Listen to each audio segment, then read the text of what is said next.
잠깐 같이 기도드리겠습니다.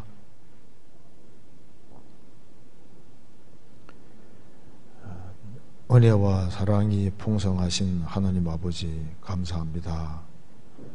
우리가 알지 못할 때 우리를 먼저 사랑하시고 구원의 길을 열어놓으시고 또 주 예수 그리스도의 보배로운 피로 우리 죄를 영원히 처리해 주시고 다시는 심판을 받지 않게 해주신 이 크고 놀라운 은혜와 사랑을 인하여 감사를 드립니다. 주님 앞에 서는 그날까지 우리가 주 안에서 어떻게 행할 것을 알 수 있도록 도와주옵소서. 오늘 이 시간 주 성령께서 우리 가운데 들어 역사해 주시고 우리의 마음을 열어주시고 하나님의 말씀의 뜻을 바르게 깨달아 알 수 있도록 도와주옵소서. 또 이 말씀들이 우리 심령에 깊이 새겨지도록 도와주시옵소서. 또 마음속에 여러 가지 궁금한 의문들이 해결될 수 있도록 도와주옵소서. 우리의 사랑하는 가족들, 친척들, 이웃들, 우리가 접촉하는 사람들을 주님 품으로 인도할 수 있도록 더욱 역사해 주시고 도와주옵소서. 주 안에 신실한 일꾼들을 많이 일으켜 세워주시고 국내뿐 아니라 전 세계에 복음을 전하는데 다 귀하게 쓰임받도록 도와주옵소서. 또 국내 교회와 해외 교회 일일이 주님이 함께해 주시고 지켜주시고 도와주옵소서. 국가적으로 어려운 때 주님이 긍휼과 자비를 베풀어 주시고 주님 앞에 서는 그날까지 주의 복음을 증거할 수 있는 기회를 주시고 또 길을 열어주시옵소서. 주 예수 그리스도 이름으로 기도하옵나이다. 아멘. 성경 로마서 8장 찾겠습니다. 로마서 8장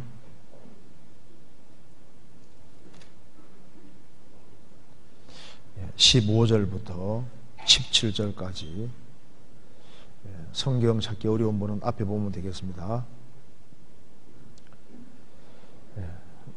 8장 로마서 8장 15절부터 17절까지 제가 읽겠습니다. 너희는 다시 무소하는 종의 영을 받지 아니하였고 양자의 영을 받았으므로 아바 아버지라 부르짖느니라. 성령이 친히 우리 영으로 더불어 우리가 하나님의 자녀인 것을 증거하시나니 자녀이면 또한 후사 곧 하나님의 후사요 그리스도와 함께한 후사니 우리가 그와 함께 영광을 받기 위하여 고난도 함께 받아야 될 것이니라. 거기까지입니다. 그리고 저번 주에 일주일 동안 같이 하나님 말씀을 배웠습니다. 오늘은 어제 말씀에 이어서 그리스도인이 꼭 알아야 될, 요긴하게 알아야 될 것들을 몇 가지를 좀 말씀을 드려보도록 하겠습니다. 그리고 양해 말씀을 구하는데요. 오늘 주일인데 12시 반에는 못 끝납니다. 12시 반에 못 끝나고 한 45분이나 50분 그 정도 이제 끝날 것 같은데 12시 45분이나 50분 최대한 45분 정도에 좀 끝낼 수 있으면 좋겠습니다. 조금 길어져도 괜찮겠죠? 그래서 오늘 말씀이 생각보다 사실 중요한 말씀이라 할 수 있습니다. 왜냐하면 우리가 많은 걸 아는 것보다 요긴하는 걸 아는 게 참 중요하거든요. 그래서 조금 더 어제 말씀에 이어서 좀 붙이고 말씀드리겠습니다. 어제 우리가 이 성경의 주제는 예수님이라고 하는 걸 배웠습니다. 성경은 예수님을 말하는 책입니다. 구약은 하나님께서 사람으로 나시겠다는 약속이고 신약은 하나님이 그 약속을 지켰다는 걸 증거하는 거니까 예수님 말씀하신 대로 이 성경이 곧 내게 대하여 증거하는 것이로다. 성경은 예수님 말하는 책입니다. 근데 예수님 중에서도 제일 중요한 게 뭐라고 했습니까? 예수님의 십자가. 그 십자가가 중요한 이유는 예수님 피 때문이라고 말씀을 드렸습니다. 그래서 예수님의 피의 의미를 확실하게 깨우쳐야만, 그래야만 이제 사실 그게 기독교 입문이라 할 수 있고 그 피의 의미를 확실히 알아야만 신앙생활을 어떻게 하는지도 알 수가 있는 겁니다. 그래서 먼저 이거부터 한번 이건 조금 이따 보시고 이거 한번 보시겠습니다. 여기에 우리는 세상에 태어날 때 태어나고 보니까 율법 아래 태어났습니다. 일생을 살아가면서 율법을 어겨갑니다. 사실 생을 살아가는 전체가 사실 죄 짓는 연속인 거예요.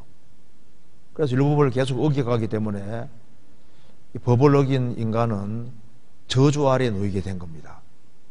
죄인으로 나서 평생 죄를 짓고 사는데 인간은 죄를 없앨 수 있는 길이 없는 거예요. 그래서 법 위에 계신 하나님이 시간 속에 들어오셨는데 그분을 예수라고 하는 겁니다. 예수님이 삼위일체 하나님이십니다.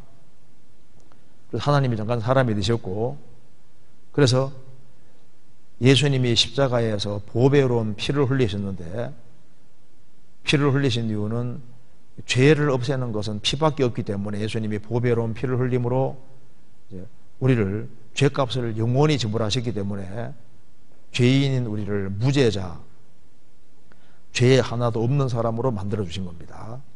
그런데 율법은 안 어길 뿐 아니라 완벽하게 지켜야 되는데 우리가 못 지키잖아요. 못 지키니까 예수님이 세상에 오셔서 33년 생애를 사시고 율법을 완벽하게 다 지키시고 예수님은 십자가 죽으시고 부활해서 우리 의가 되셨습니다.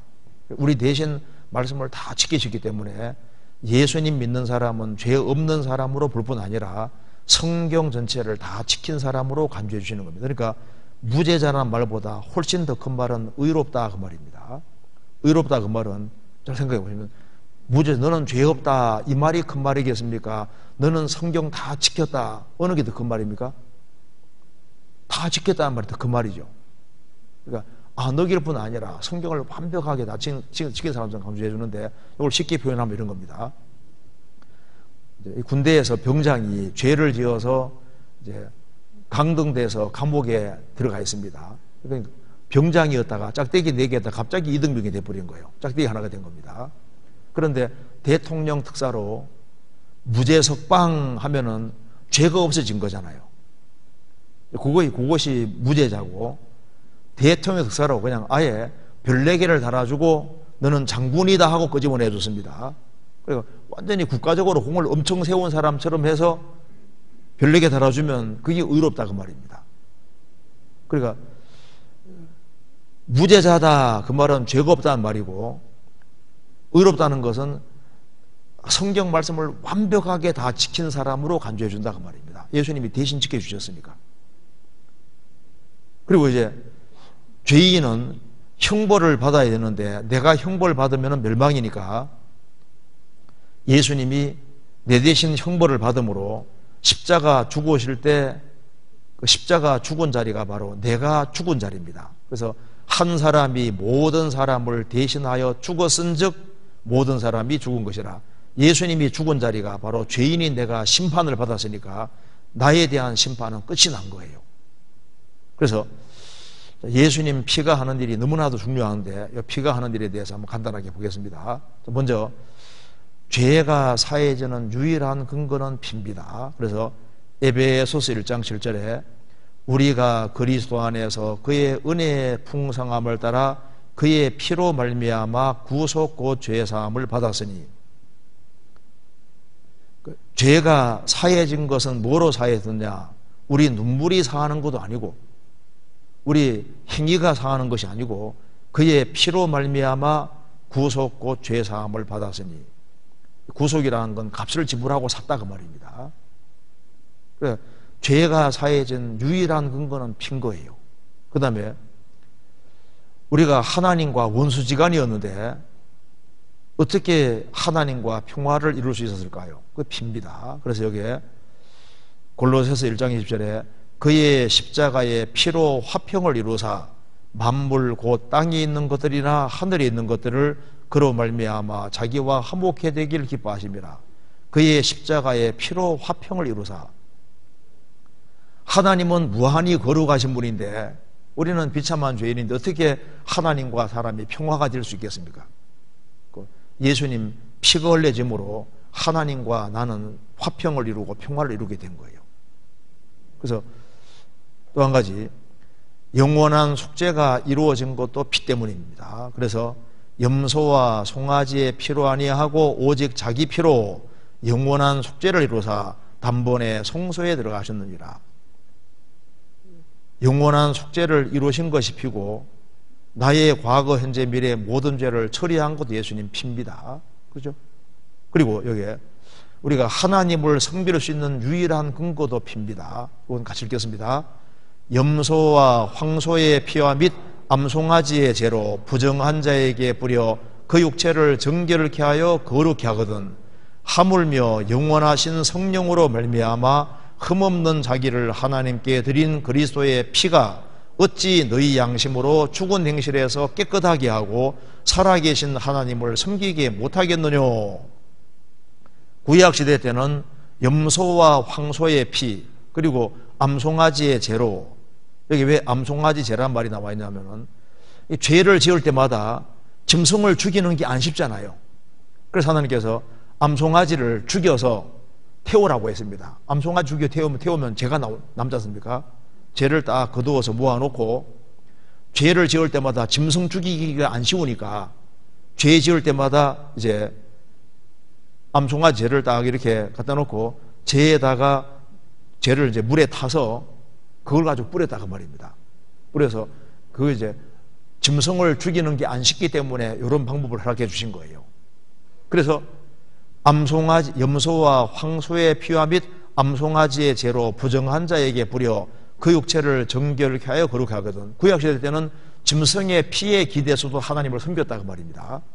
그러면 하물며 영원하신 성령으로 말미암아, 성령은 영원하십니다. 영원하신 성령으로 말미암아 흠없는 자기를 하나님께 드린 그리스도의 피가, 흠없는 자기를 하나님께 드린 그리스도의 피가 어찌 너희 양심으로 죽은 행실에서 깨끗하게 하고 살아계신 하나님을 섬기게 못하겠느냐. 짐승의 피에 의지해서도 살아계신 하나님을 섬겼고, 심지어 부정했을 때 암송아지 죄를 제 물에 타서 뿌려서 그렇게 해서도 깨끗하게 해서 살아계신 하나님을 섬기게 할 수 있다면은 영원하신 성령으로 말미암아 흠없는 자기를 하나님께 드린 그리스도의 피가 어떻게 너희를 깨끗하게 못하겠으며 살아계신 하나님을 섬기게 못하겠느냐.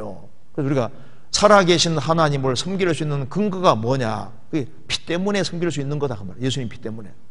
그리고 여기도 보시겠습니다. 우리가 하나님 앞에 항상 나아갈 수 있는 근거도 피 때문입니다. 여기 이것을 사하셨은즉 다시 죄를 위하여 제사 드릴 것이 없느니라. 그러므로 형제들아 우리가 예수의 피를 힘입어 성소에 들어갈 담력을 얻었나니 그 길은 우리를 위하여 휘장 가운데로 열어놓으신 새롭고 산 길이요 휘장은 곧 저 육신이라.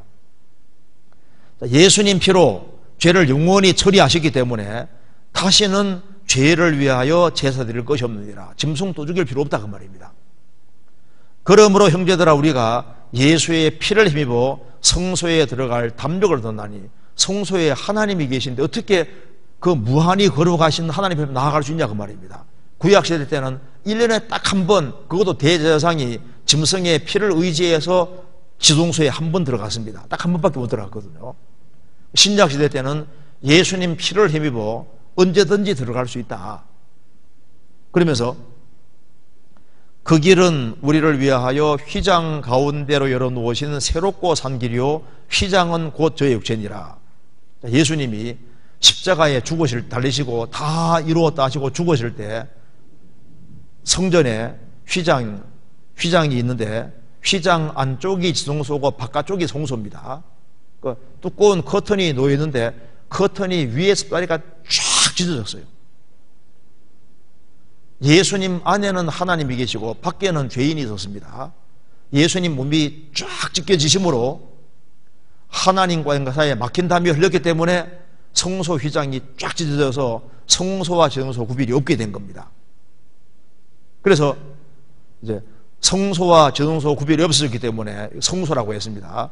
우리가 예수의 피를 힘입어 성소에 들어갈 담력을 얻었나니, 그래서 우리가 하나님 품에 언제든지 안길 수 있는 근거가 뭐 때문입니까? 예수님 피공로 때문에 그렇게 되어 있는 거다 그 말입니다. 그리고 여기에 우리가 죄에서 해방된 것도 핍니다. 여기에 또 계시록 1장 5절에 또 충성된 증인으로 죽은 자들 가운데서 먼저 나시고 땅의 임금들의 머리가 되신 예수 그리스도로 말미암아 은혜와 평강이 너희에게 있기를 원하노라.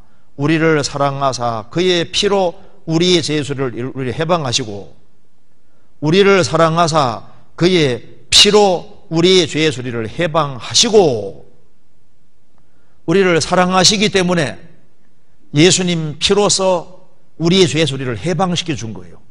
그러니까 빚이 1000억이 있든 얼마가 있든 간에 빚을 그냥 돈으로 갚으면 끝나버리는 거잖아요. 예수님이 피로서 값을 영원히 지불하시기 때문에 그 피로 우리 죄에서, 우리가 죄가 아무리 많든 간에 그 죄의 수리를 완전히 해방시켜 주신 겁니다. 이건 하나님은 그렇게 하기를 원하신 거예요. 여기 보시겠습니다. 우리가 의롭다 하심을 얻은 근거도 핍니다. 같이 읽겠습니다. 그러면 이제 우리가 그의 피를 인하여 의롭다 하심을 얻었은즉 더욱 그로 말미암아 진도하심에서 구원을 얻을 것이니, 우리가 그의 피를 인해서 죄만 사함받은 것이 아니라 예수님의 피는 하나님 피이기 때문에 그 피를 인하여 의롭다 하심을 얻었은즉 더욱 그로 말미암아 진노하심에서 당연히 구원된다 그 말입니다. 그리고 예수님 피 속에 모든 것이 다 들어가 있는 거예요. 피를 믿는다는 것은 이게 모든 것이 다 들어있는 겁니다. 우리 주님 오시면은 주님 우리를 나를 데려가시는 근거가 뭘까요? 내가 신앙생활을 잘해서 데려가는 겁니까? 주님 피로 값주고 사셨기 때문에 데려가시는 겁니까? 피로 값주고 사셨기 때문입니다. 이거 보시겠습니다. 주님 공중에 재림하시는 그날 우리를 데려가는 근거는 피입니다. 같이 읽겠습니다. 새 노래를 노래하여 가로되 책을 가지시고 그 임봉을 떼기에 합당하시도다. 일찍 죽임을 당하사 각 족속과 방언과 백성과 나라 가운데서 사람들을 피로 사서 하나님께 드리시고, 이거 계시록 5장 이 내용이 그리스도인들이 들림 받아 주님 앞에 가 있는 장면입니다. 어째서 주님이 데려가시냐 하면은 일찍 죽임을 당하사 각 족속과 방언과 백성나라 가운데 전 세계 복음전에서 사람들을 피로 값주고 사서 하나님께 드리시고, 예수님이 핏값을 지불하고 나를 샀기 때문에 너희는 너희 것이 아니라 값으로 산 것이 되었으니 너희 몸으로 하나님께 영광 돌리라. 피로 값주고 샀으니까 주의 것이 됐고, 주의 것이 됐으니까 주님 데려가시는 거예요. 제가 만약 미국에서 500만 원 주고 어떤 물건을 샀다, 그럼 내 것이 됐으니까 내가 가지고 나오잖아요. 주님이 피로 값을 지불했으니까 주의 것이 됐고, 주의 것이니까 주님 데려가시는 겁니다. 뭐 이 말 이해되시죠? 그리고 이제 흰옷을 입어야만 천국 간다는 말 좀 들어보셨을 겁니다. 어떻게 하는 걸 흰옷 입는 거냐? 성경에 요한계시록 7장에 장로 중에 하나가 응답하여 내게 이르되 이 흰옷 입은 자들이 누구며 또 어디서 왔느뇨? 내가 가로되 내 주여 당신이 알리다 하니 그가 나더리로되 이는 큰 혼란에서 나오는 자들인데 어린 양의 피에 그 옷을 씻어 희귀하였느니라. 흰옷 입는 것이 뭐냐면 어린 양의 피에 그 옷을 씻어 희귀하였느니라. 주님 피로 죄를 사함받은 것을 흰옷 입었다고 하는 거예요. 성경에는 옷에 대한 말씀이 굉장히 많이 나옵니다. 성경은 거기에 네 종류의 사람을 말하고 있는데, 첫째는 벌거벗고 서는 사람, 아무것도 안 건치고 서는 사람이 있다고 했습니다. 주님 앞에 섰을 때, 최후의 심판 앞에 섰을 때 옷을 하나도 안 가지고 완전히 벌거벗고 서는 사람이 있는데, 어떤 사람이냐 하면은 죄인으로 나서 오로지 죄 가운데 살고 죄 가운데 치닫다가 죽는 사람입니다. 그 사람은 옷을 하나도 안 걸치고 서는 사람 똑같은 거예요. 그런가 하면은 더러운 옷을 입고 서는 사람이 있다고 했습니다. 이사야 64장에 우리의 의인은 다 더러운 옷 같으며, 즉 자기 공로를 의지해 서는 사람은 더러운 옷을 입고 서는 사람인 거예요. 내가 예를 들어 교회 생활을 50년 했습니다. 그 옷은 옷인데 더러운 옷이거든요. 내가 착한 일을 얼마나 많이 했는데 옷은 옷인데 더러운 옷인 겁니다. 우리의 의인은 다 더러운 옷과 같다. 우리의 선행과 열심, 그 모든 것은 옷은 옷이지만 더러운 옷밖에 안 되는 거예요. 그거는 천국 못 간다 그 말입니다. 한번 따라해 보시겠습니다. 양털과 배실로 섞어 짠 것을 입지 말지니라. 신명기 22장에 나와 있습니다. 양털은 어린 양 대신 예수님 공로 가르치고 배실은 인간 공로 가르치는 겁니다. 배실은 그냥 안 나오잖아요. 양털은 그냥 자르면 양털이 되는데 배실은 그냥 안 나옵니다. 씨를 뿌리고 거름을 주고 키워서 잘라내고 그 실잡는 그 공정을 통해서 이게 나오기 때문에 그 인간의 땀과 노력과 수고, 인간의 행위 가르치는 거예요. 그래서 예수님 공로에다가 인간 공로 덧붙이면은 다른 복음이고, 갈라디아 1장에 보면은 다른 복음 전하면 저주받는다고 했습니다. 즉 예수님 공로 양털 50%, 배실 50%, 예수님 공로 50%에다가 자기 공로 50%. 어디 갈까요? 그럼 무조건 멸망인 거예요. 양털 90%가다가 배실 10% 어디 갈까요? 그것도 멸망이거든요. 양털 99%에 배실 1% 섞었습니다. 어떻게 될까요? 안 된다면 안 되는 겁니다. 양털 99.999%에다가 배실 0.001% 섞었습니다. 어떻게 될까요? 다른 복음이 되는 거예요. 그러면 예수님이 죽으실 때 거의 다 이뤘다 이 되는 겁니다. 예수님은 다 이루었다. 근데 그 말이 굉장히 중요한 거거든요. 창세기 2장 1절 보면 하나님이 창세기 1장에서 천지를 창조하시고 2장 1절에 천지와 만물이 다 이루니라. 천지를 창조하시고 난 이후에 다 이루었다는 말이 한 번 나옵니다. 그러니까 하나님이 천지를 창조하고 난 이후에는 더 이상 창조는 없는 거예요. 인간은 하나님이 창조해 놓은 걸 쓰는 것 뿐입니다. 천지 창조하시고 난 이후에 창조란 말이 한 번 나오고, 그 다음에 요한복음 19장 30절에 다 이루었다 나오는데, 천지를 창조하고는 성경 한 장으로 끝나고 다 이루었다는 거예요. 그런데 구원의 역사는 말씀으로 아니라 말씀이 육신이 되셨고 보배로운 피를 흘리고 4,000년 역사 속에서 예수님 십자가 달리셔서 다 이루신 거이기 때문에, 창조를 다 이루신 것처럼 구원과 구속을 주님이 이루셨기 때문에 인간은 그걸 누리고 활용하는 거예요. 그렇잖아요. 그래서 어떻게 하면 천국 가느냐? 신옷 입어야 가는데 어린 양의 피에 그 옷을 씻게 하였느니라. 예수님의 완전한 피공로 기대는 사람, 그 사람이 천국을 가는 겁니다. 그렇잖아요. 그래서 여기에 이제 찬송가 중에 이거 한번 같이 불러보겠습니다. 이렇게 204장 같이 부르시겠습니다. 예수로 나의 구주 삼고 성령과 피로써 거듭나니 이 세상에서 내 영혼이 하늘의 영광 누리도다. 이것이 나의 간증이요 이것이 나의 찬송일세. 나 사는 동안 끊임없이 구주를 찬송하리로다. 이것이 나의 간증이요 이것이 나의 찬송일세. 무슨 간증이 진정한 간증이냐 하면은 피공도가 믿어지는 간증이 진정한 간증인 거예요. 예수로 나의 구주 삼고 성령과 피로써 거듭나니, 그 성령이 피를 믿게 해주시는 겁니다. 피공도가 믿어지는 거예요. 그래서 예수님 피는 나 때문에 흘려졌고 예수님 피는 실제로 내 죄값을 영원히 지불하신 것이 사실입니다.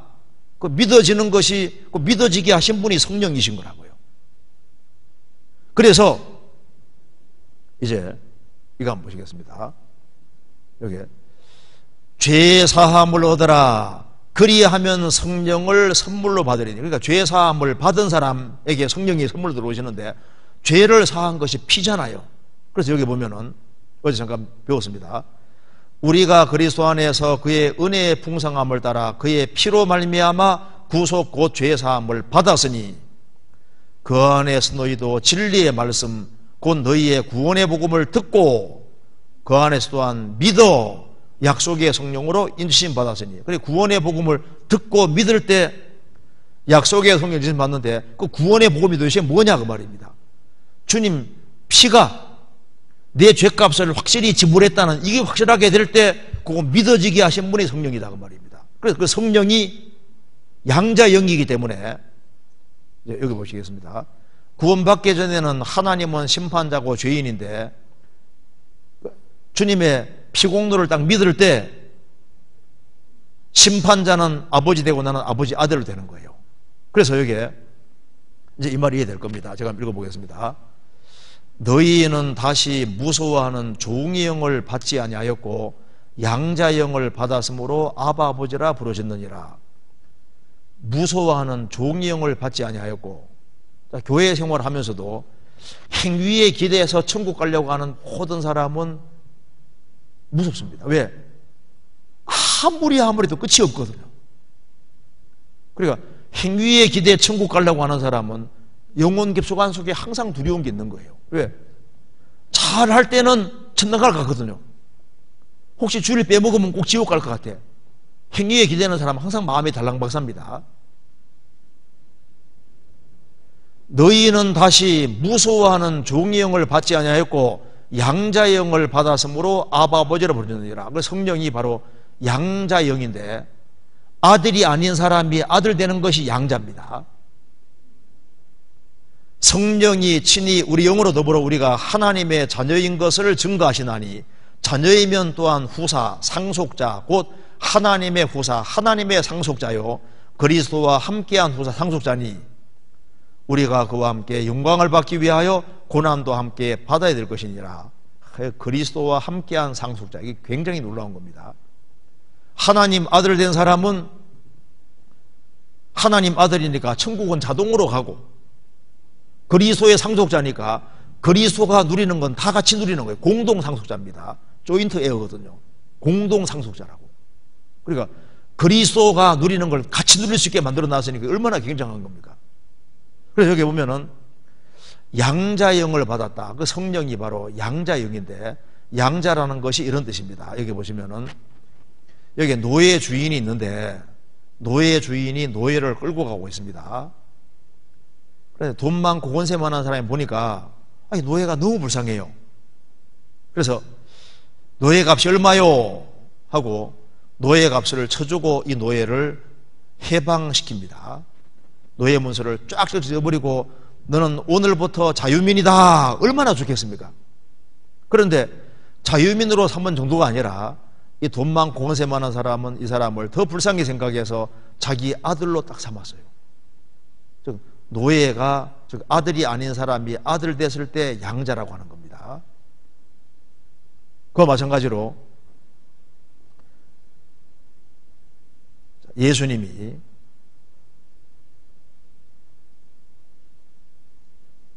우리가 죄인인데 예수님은 우리 보시고 정말 불쌍하게 생각했습니다. 그래서 예수님이 핏값을 지불해서 우리를 죄에서 해방시켜 주시고 우리를 죄에서 완전히 해방시켜 주시고 자유민으로 만들어 주셨습니다. 자유케 해주셨습니다. 이렇게 해줘도 고마울 텐데 이 정도가 아니라 아예 양자에 시켜서 아들로까지 삼은 거예요.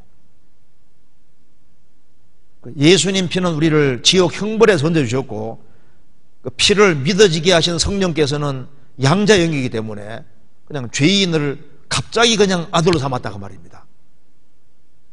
우리는 졸지에 그냥 아들이 된 거예요. 그러면 저게 이 노예가 아들이 됐는데 돈 많고 권세 많은 사람의 아들이 됐으니까 이 돈 많고 권세 많은 사람의 모든 게 자기 것이 되고 이제 아버지가 죽으면은 이제 모든 게 자기 것이 되는 거예요. 그런데 이 아들이 당장 아들답게 살까요? 아니면은 노예의 근성과 기질이 나올까요? 노예의 근성 기질이 나오죠. 그런데 아버지는 하나도 문제 안 됩니다. 왜? 그런 줄 알고 무조건적인 긍휼로 아들로 삼았으니까 아들을 교육시키고 도와주고 사랑하는 가운데 시간 지나가면 어떻게 됩니까? 점점 아들답게 됩니다. 그러니까 아들 되는 건 순간인데 아들답게 되는 데는 시간이 걸리는 거예요. 마찬가지로 우리를 주님이 피로서 죄값을 지불하고 우리를 죄인에서 하나님의 아들로 삼아놨는데 우리가 당장 아들답게 살까요? 죄인의 근성과 기질이 나올까요? 나오죠. 그러면 하나님이 실망합니까? 안 합니까? 그런 줄 알고 아들로 삼은 거예요. 그래서 하나님께서 우리를 하나님 아들답게 만드시려고 성령을 주신 거다 그 말입니다. 그래서 삼위일체 하나님 들어보셨을 겁니다. 성부 하나님은 구원을 계획 작정하셨고 성자 하나님 예수님은 세상에 오셔서 피를 흘림으로 죄를 처리하셨고 성령께서는 성령은 그 피를 믿게 해주시고 이제 그리스도를 닮아가도록 배후에서 작업을 하시기 때문에 성령을 다른 말로 보혜사는 영어로 말하면 더 헬퍼 혹은 더 컴포트입니다. 도와주시고 위로하시고 우리를 바꿔가시는 분인데, 그래서 예수님 피는 우리를 지옥 형벌에서 건지셨고 피를 믿게 하신 성령께서는 우리 영혼 속에 작업을 해나가시는 거예요. 그래서 우리 영혼 속에 작업하셔서 은혜를 계속적으로 깨닫게 가시고 우리를 진리 가운데로 인도하시고 우리로 하여금 여호와 하나님을 경외하게 만드시고 진리되는 말씀 가운데 따라 살게끔 작업을 해나가시는 거예요. 그래서 우리가 아들 되는 건 순간이지만 아들답게 되는 거기에는 시간이 걸린다 그 말입니다.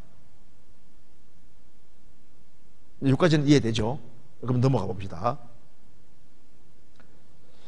자, 그럼 여기 이제 죄를 사함 받은 사람은 이제 아버지 아들이 된 겁니다. 그래서 이제 그러니까 너는 무죄자다. 이거보다 훨씬 더 큰 말은 너는 의롭다, 의인이다. 이거보다 훨씬 더 큰 말은 너는 내 아들이다.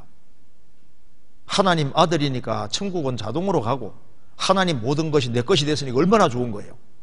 그래서 이제 하나님 아버지 하면 아버지가 오냐 이제 기도가 되는 거예요.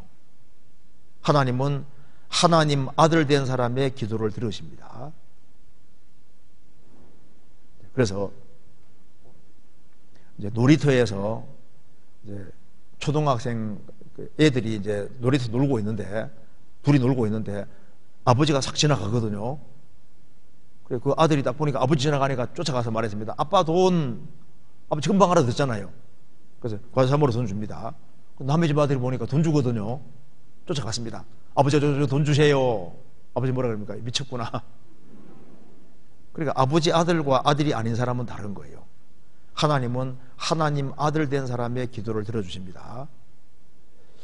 불신자들이 구원을 안 받은 사람도 하나님께 간절히 기도하면 하나님이 살아계시다는 걸 보여주기 위해서 여러 가지로 하나님이 응답해 주는 그런 일이 있는데 그것은 하나님의 존재를 알려주는 것이지 그 응답이 왔다고 해서 구원받은 게 아닙니다.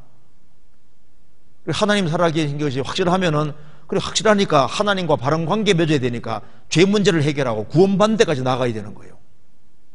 구원을 받은 사람은 하나님 아들로서 하나님께서 기도 응답해 주시는 것이 있다 그 말입니다. 그런데 또 기도한다고 하니까 막 무조건 막 유창하게 길게만 해야 되는 게 아니고 기도는 내용이 분명한 게 더 중요합니다. 그래서 성경과 맞는 게 더 중요하거든요. 어떤 자식이 이제 아버지에게 이제 책을 살라고 돈 5만 원을 구하러 들어갔습니다. 아버지한테 얘기합니다. 아버지 때는 바야흐로 봄이 되었습니다. 어쩌고 막 이렇게 얘기하면요. 용건이 뭐요? 책 사야 되니까 돈 5만 원 주세요. 그러니까 내용을 분명히 하는 게 더 중요한데 아버지 앞에 연설하는 사람이 있는데 어떤 장로님 한 분이 기도를 하는데요. 우리 장로님 기도해 주시겠습니다. 장로님 기도하는데 막 창세기부터 요한계시록까지 막 해가 뛰어가지고 얼마나 길게 기도하는지 몰라요. 눈 딱 뜨고 보니까 목사님하고 둘밖에 안 남은 거예요. 그래서 다른 분들 다 어디 갔냐 하니까 노아 홍수 때 다 떠내려갔다고. 무슨 말이야? 너무 길으니까. 대중 기도를 또 그렇게 길게 하는 건 또 안 좋거든요. 그렇잖아요. 하나님 앞에는 하나님은 말을 많이 듣는 게 아니라 내용이 분명한 게 훨씬 더 중요한 거예요. 그리고 그 기도 내용도 또 성경과 맞아야지 확신이 있거든요. 항상 의심하면서 하는 기도는 좋은 기도가 아닙니다. 그래서 성경에 근거해서 말씀 붙잡고 하는 기도가 제일 좋은 기도가 되는 거예요. 너무나도 큰 곤란과 어려움을 당할 때 하나님 분명히 말씀하지 않았습니까? 감당할 이상의 시험 안 준다고 하지 않았습니까?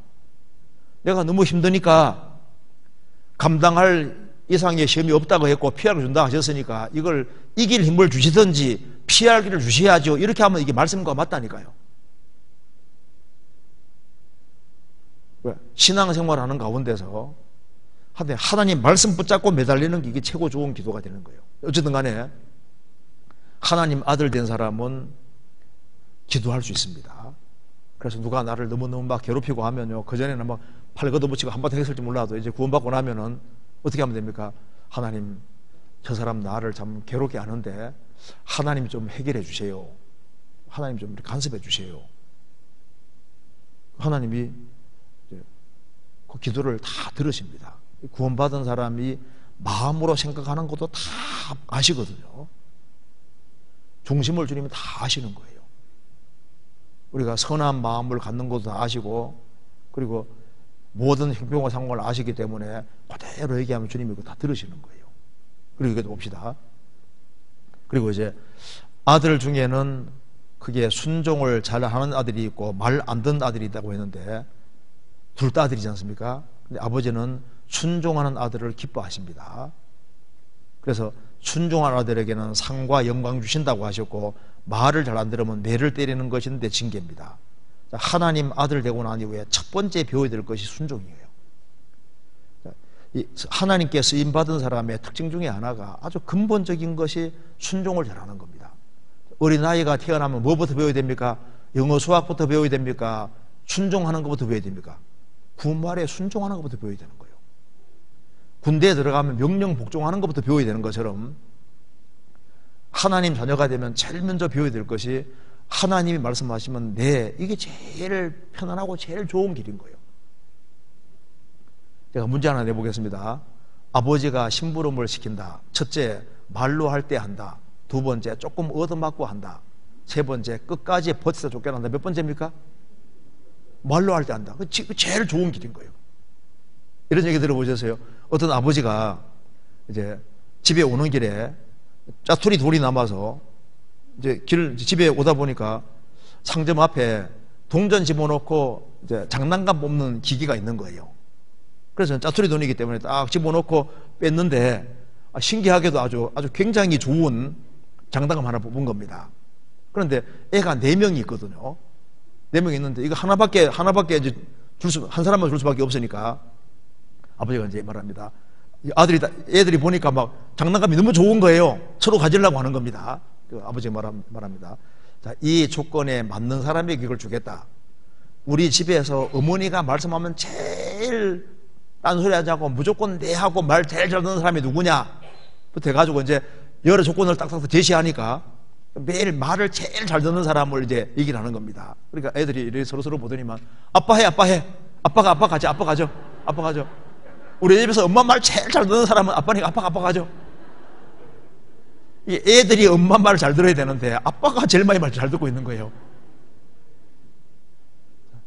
하나님 아들이 되고 난 다음에 신앙생활은 복잡하게 안 돼 있으면 아주 간단하게 되어 있거든요. 성경이 그렇게 되어 있으면 그대로 따라하면 가장 이 현명하고 제일 쉬운 길이 되는 거예요.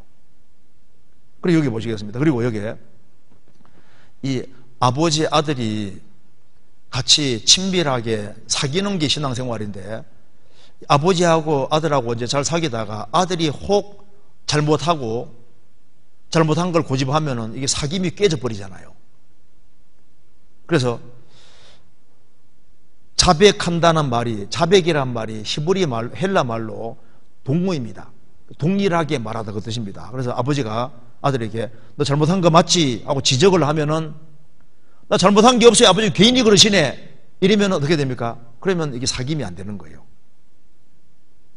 자백이란 말은 동일하게 말하다 그 말입니다. 그러니까 아버지가 잘못한 것이 맞지 하면 잘못한 것이 맞습니다. 아버지 다음부터 안 그럴게요 하면은 오냐? 다음부터 그렇게 하지 말아라. 그러면 그 다음에 사귐이 되는 거예요. 무슨 말이 되죠? 그래서 자백과 용서는 친밀한 사귐을 위한 겁니다. 자, 저번에 한번 읽어드렸는데 다시 한번 보시겠습니다. 여기 그랜더 종합교리 6번 여기 이걸 분명히 하는 게 필요합니다. 이미 의롭다함을 얻은 성도들이 반복적으로 회개하는 것은 하나님의 심판의 형벌을 받지 않기 위해서입니까? 그렇지 않습니다. 왜냐하면 이미 그리스도를 믿음으로 의롭게 된 성도들은 그 믿는 순간부터 구원을 받아 죄의 형벌에서 면제되었기 때문입니다. 즉 하나님께서 성도들을 의롭게 하신 것은 과거 죄에서 해방시켜 주신 것만을 의미하는 것이 아니라 현재나 미래의 모든 죄까지 이미 해결해 주신 것입니다. 따라서 이미 구원받은 성도에게 있어서 죄의 회개는 죄에 대한 하나님의 형벌과는 아무런 상관이 없습니다. 그렇다면 성도가 반복적으로 회개하는 까닭은 무엇입니까? 하나님과의 화평한 관계를 누리기 위해서입니다. 그렇게 되어 있죠? 그러니까 여기 하나님 자녀가 뉘우치고 돌이키는 것은 무슨 받을 벌이 있어서 그런 것이 아니다 그 말입니다. 무슨 말이 되죠? 왜? 벌은 십자가로 끝이 난 거예요. 영단번으로 끝이 난 겁니다. 그래서 이제 하나님께서는 구원받은 자녀를 하나님의 자녀로서 항상 취급한 자녀로서 자녀가 격길로 가면 돌이키는 것도 회개거든요. 그렇잖아요. 성경 보면은 구원받은 사람은 처음 사랑이 있는데 시간 지나가면서 첫사랑을 버렸을 때 첫사랑으로 다시 돌아가는 것도 성경에서 회개라고 되어 있는 거예요. 마음이 미지근해진 사람이 다시 뜨거워지는 것도 성경에 회개라고 그랬거든요. 그러니까 원상태로 돌아가는 게 회개다 그 말입니다. 하나님과 항상 친밀한 관계 속에 있어야 될 걸 말씀하신 겁니다. 그런데 하나님 자녀가 된 사람이 고의적으로 죄를 지었을 때 어떻게 되느냐? 고의적으로 죄를 짓고 나쁜 일이 됐으면요, 아버지 뭐라 그럽니까? 아버지 잘못했습니다 하면 아버지 뭐라 그럽니까? 너 그런 소리 나와? 넌 좀 맞아야 돼 하잖아요. 아버지는 자식을 사랑하기 때문에 근실하게 징계하십니다. 그래서 하나님 자녀가 된 사람은 틀림없이 징계라는 게 있거든요. 이거 보시겠습니다. 여기 이거 잠깐 보시면 이게 양양자인데요. 옛날에 이게 착할 선자가 이렇게 생겼습니다. 착할 선자가 이렇게 생겼어요. 그러니까 양양자 옆에 말씀문자 2개 붙은 것이 착할 선자입니다. 착할 선자.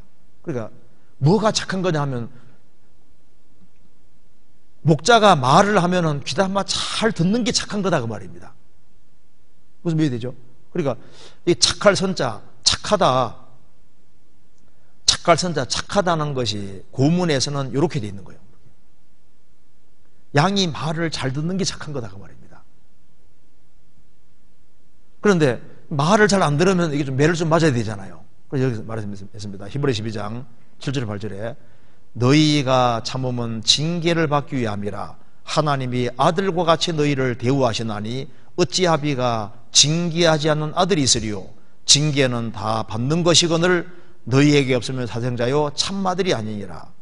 하나님이 아들과 같이 너희를 대우하시나니 이제 구원받은 사람은 하나님이 아들과 똑같이 아들처럼 대우하시는 거예요.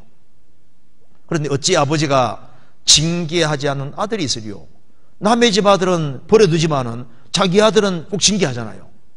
징계는 답니다. 다 받는 것이거늘 너희에게 없으면 사생자요 참 아들이 아니니라.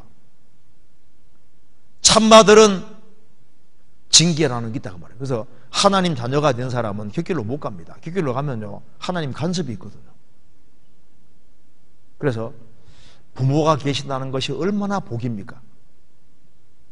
간섭하는 게 싫을지 몰라도 시간 지나가면 간섭해 준 것이 나중에 보면 새록새록 떠오르면서 얼마나 그게 감사한지를 알게 되는 거예요.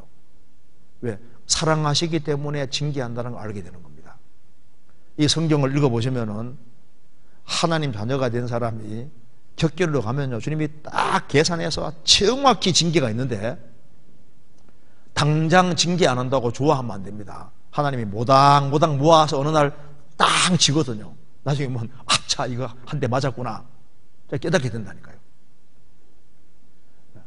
야곱은 자기 생애 속에서 2번 크게 거짓말을 합니다. 한 번은 형님을 속였잖아요.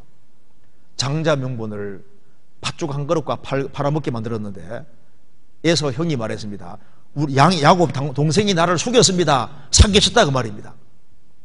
만일 이게 100억짜리 물건이 있는데 그걸 팥죽 한 그릇으로 팔아먹게 만들면요, 이거 완전 사기꾼이잖아요. 장자 명분을 팥죽 한 그릇 팔게 만들었습니다.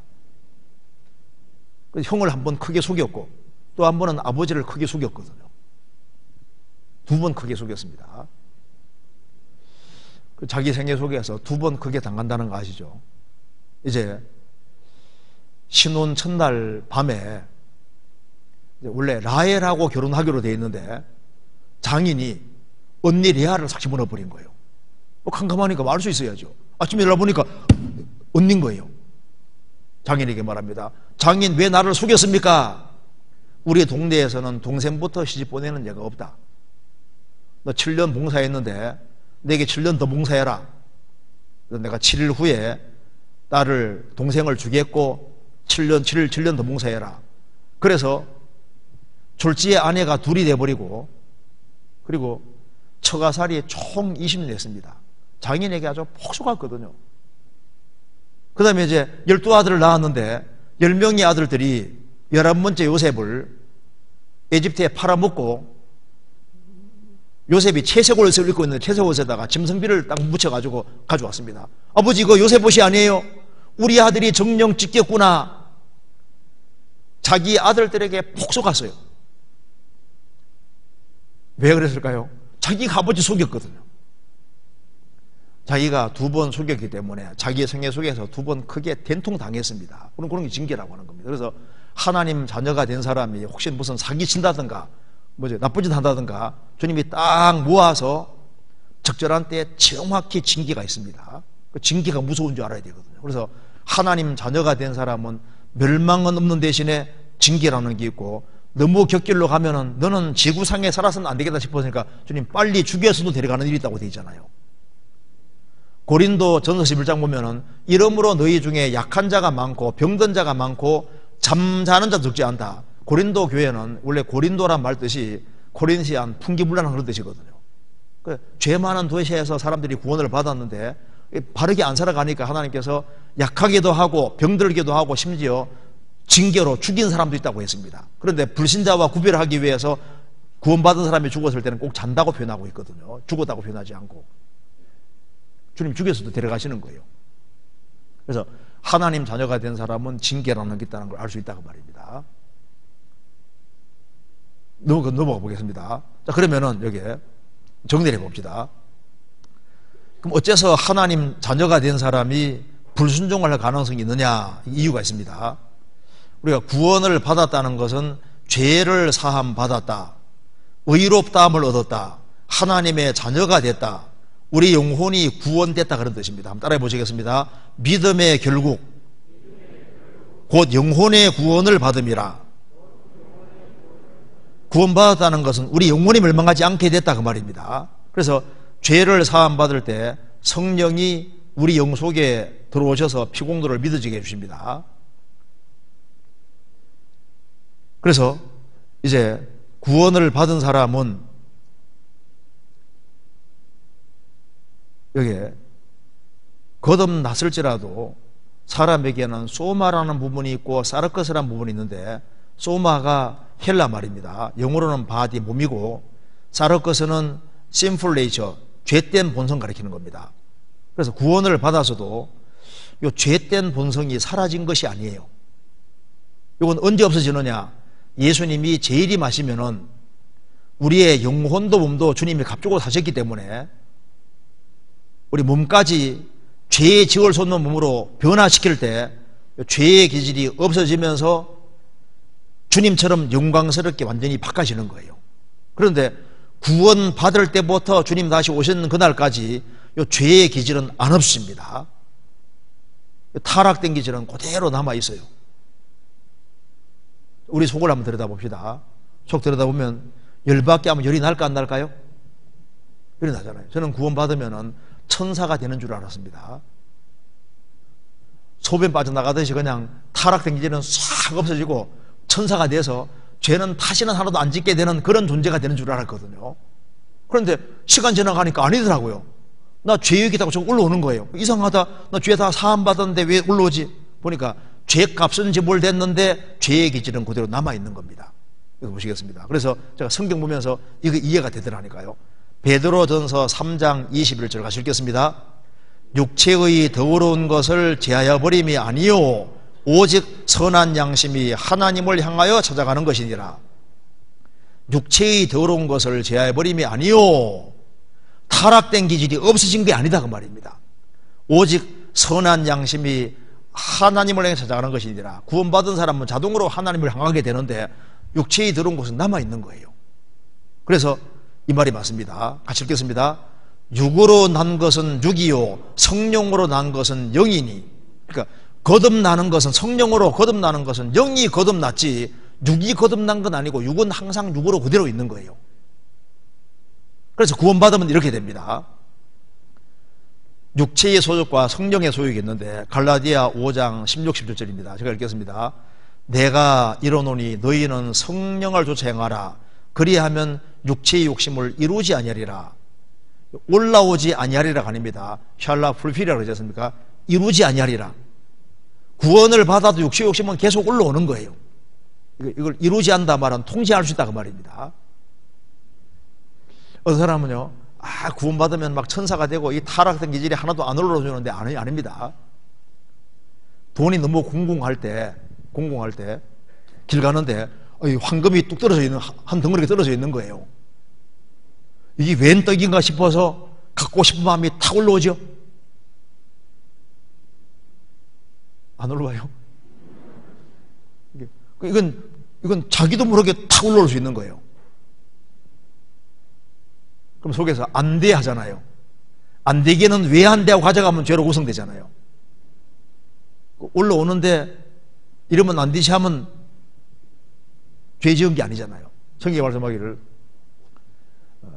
분을 내어도 죄를 짓지 말며, 분한 상황에 분이 나오지 않습니까? 자동으로 올라온다 그 말입니다.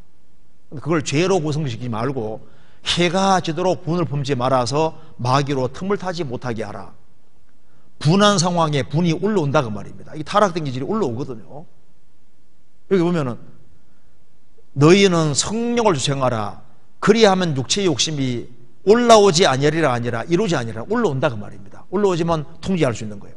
그러면서 보면 육체의 소욕은 성령을 거스리고 성령의 소욕은 육체를 거스리나니 이 둘이 서로 대적함으로 너희의 원하는 것을 하지 못하게 하면, 이렇게 서로 대적함으로 이 구절이 중요한 구절입니다. 왜냐하면은 이게 헬라 원어로 무슨 뜻이냐면은 여기 이제 이쪽에 A하고 B하고 서로 적입니다. 참호를 파고 지구전 펼치는 걸 말하는 거예요. 그래서 이게 이제 B 쪽에서 힘을 길러서 아주 맹공격을 보부되면은 참호 속에 쏙 숨어듭니다. 안 죽었거든요. 근데 뭐 없는 것처럼 보이는 거예요. 근데 속에 남아 있습니다. 이 속에서 안 보일 때도 힘을 길러서 이제 A가 힘을 길러서 B 쪽을 맹공격하면은 B는 또 참호 속에 쏙 들어가요. 없어진 줄 알았는데 속에 남아 있는 겁니다. 서로 안 죽거든요. 그래서 힘을 길러서 치고 쏙 들어가고, 또 약해지면 또 이게 힘 길러서 치고, 이렇게 표현되어 있습니다. 그러니까 여기 보면은 구원을 받은 사람도 속에 성령이 들어와 있으니까 성령의 소욕이 있습니다. 성령님은 그 하나님의 뜻을 따라서 하나님 말씀 가운데 살게끔 하는 그 마음을 계속 불러일으키고, 또 육체의 소욕은 타락된 기질은 세상으로 가고자 하는 마음이 또 올라오거든요. 이 둘이 서로 대적한다, 티격태격한다 그 말입니다. 그래서 구원받고 나면은 육체의 소욕과 성령의 소욕이 이게 속에 자꾸 싸운다는 걸 느끼게 되는 거예요. 그래서 구원받으면 이렇게 됩니다. 꼭 이렇게 돼요. 쥐하고 채하고 묶어둔 거 비슷합니다. 근데 여기 참새 묶어놓으면 어떻게 될까요? 쥐에 딸려갈 거 아니에요. 독수리 묶으면 낙낙하실 갈 겁니다. 그처럼 우리 육신의 소욕도 있고 성령의 소욕도 있는데 누가 이기느냐? 힘센 놈이 이기는 거예요. 그래서 우리 속사람이 강건해지면은 힘을 얻어서 육신을 치면서 신앙생활을 잘 할 수 있게 되는 거고, 또 성령의 공급 못 받으면은 육신이 성령의 힘을 잘 얻어야 되는데 약해지니까 육신이 딸려서 세상으로 오라 나는 공고한 자로다. 그런데 구원받고 나면은 그전처럼 세상 딸려갈 때 안 즐겁거든요. 갈등이 굉장히 심하다니까요. 이 두 개가 싸우는 거예요.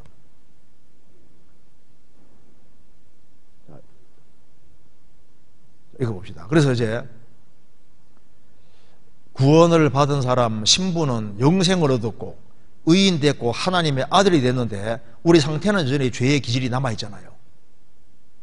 그래서 우리가 신앙생활을 잘 할 수 있는 수단 주셨는데 말씀과 기도, 교제, 전도 이런 걸 통해서 이제 우리가 점점 아들답게 돼 가는 거예요.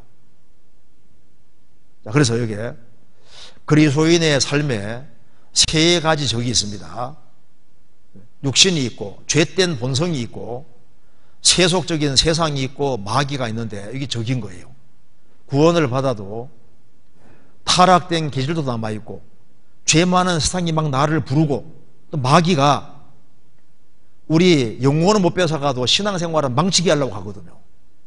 그래서 신앙생활의 세 가지 적이 야고보 4장에 자세히 나와 있는데 우리 속에 이 타락된 기질이 지저중에서 싸우는 정욕, 육신 속에 타락된 기질이 있고 세상과 벗된 것이 하나님의 원수임을 알지 못하나뇨. 이 죄 많은 세상이 막 나를 부르고 있고 마귀를 대적하라. 그러니까 우리 육신의 욕심, 육신과 세상과 마귀 이 세 가지 적이 우리에게 있다고 말입니다. 그래서 이제 우리가 신앙생활을 잘하기 위해서는 우리 육신의 통제를 잘하고 그리고 이제 마귀의 시험을 잘 이겨가면서 세상을 잘 이겨나가야 되는데 이게 우리 힘만으로 되는 것이 아닌 거예요. 그래서 신앙생활을 잘하기 위해서 이것부터 보시겠습니다. 잠언 30장 24절부터 28절까지 제가 읽겠습니다. 땅에 작고도 가장 지혜로운 건 넷이나니 곧 신비 없는 종류로 돼 먹을 것을 여름에 예비하는 개미와 약한 종류로 돼 집을 바위 사이에 짓는 사반과 인군이 없어대 다 때를 지어 나가는 메뚜기와 손에 잡힐만 하여도 왕궁에 있는 도마뱀민이라. 땅에 작지만은 지혜로운 것이 4개 있다. 우리가 배워야 될 것이 있다 그 말입니다. 4가지 있는데 신비 없는 종류로 돼 먹을 것을 여름에 예비하는 개미와 우리가 개미에게 배워야 됩니다. 개미하면 뭐부터 들어옵니까? 부지런한 거. 개미를 하나님이 만들어 놓으셨습니다. 저도 이제 개미를 어릴 때부터 참 관찰을 많이 해봤는데요. 개미 중에 정말 노는 개미는 없더라고. 그 선선한데 가만히 있고 노는 개미는 없더라고요. 개미는 항상 바빠요. 왜 하나님이 개미를 만들어 놨을까요? 부지런한 것을 보고 배우라고.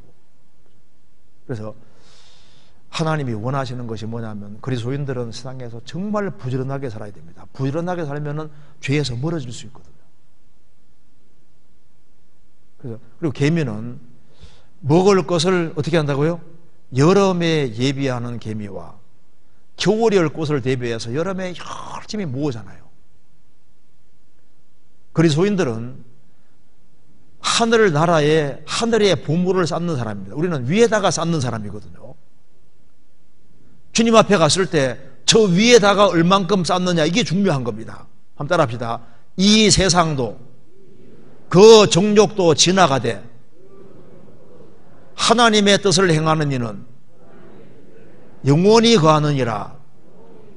이 세상도 그 정욕도 다 지나갑니다. 이 세상에서 뭘 추구하든 간에 결국은 다 없어지는데 하나님의 뜻 가운데 살아가는 것만 영원히 남고 위에 쌓이는 거예요.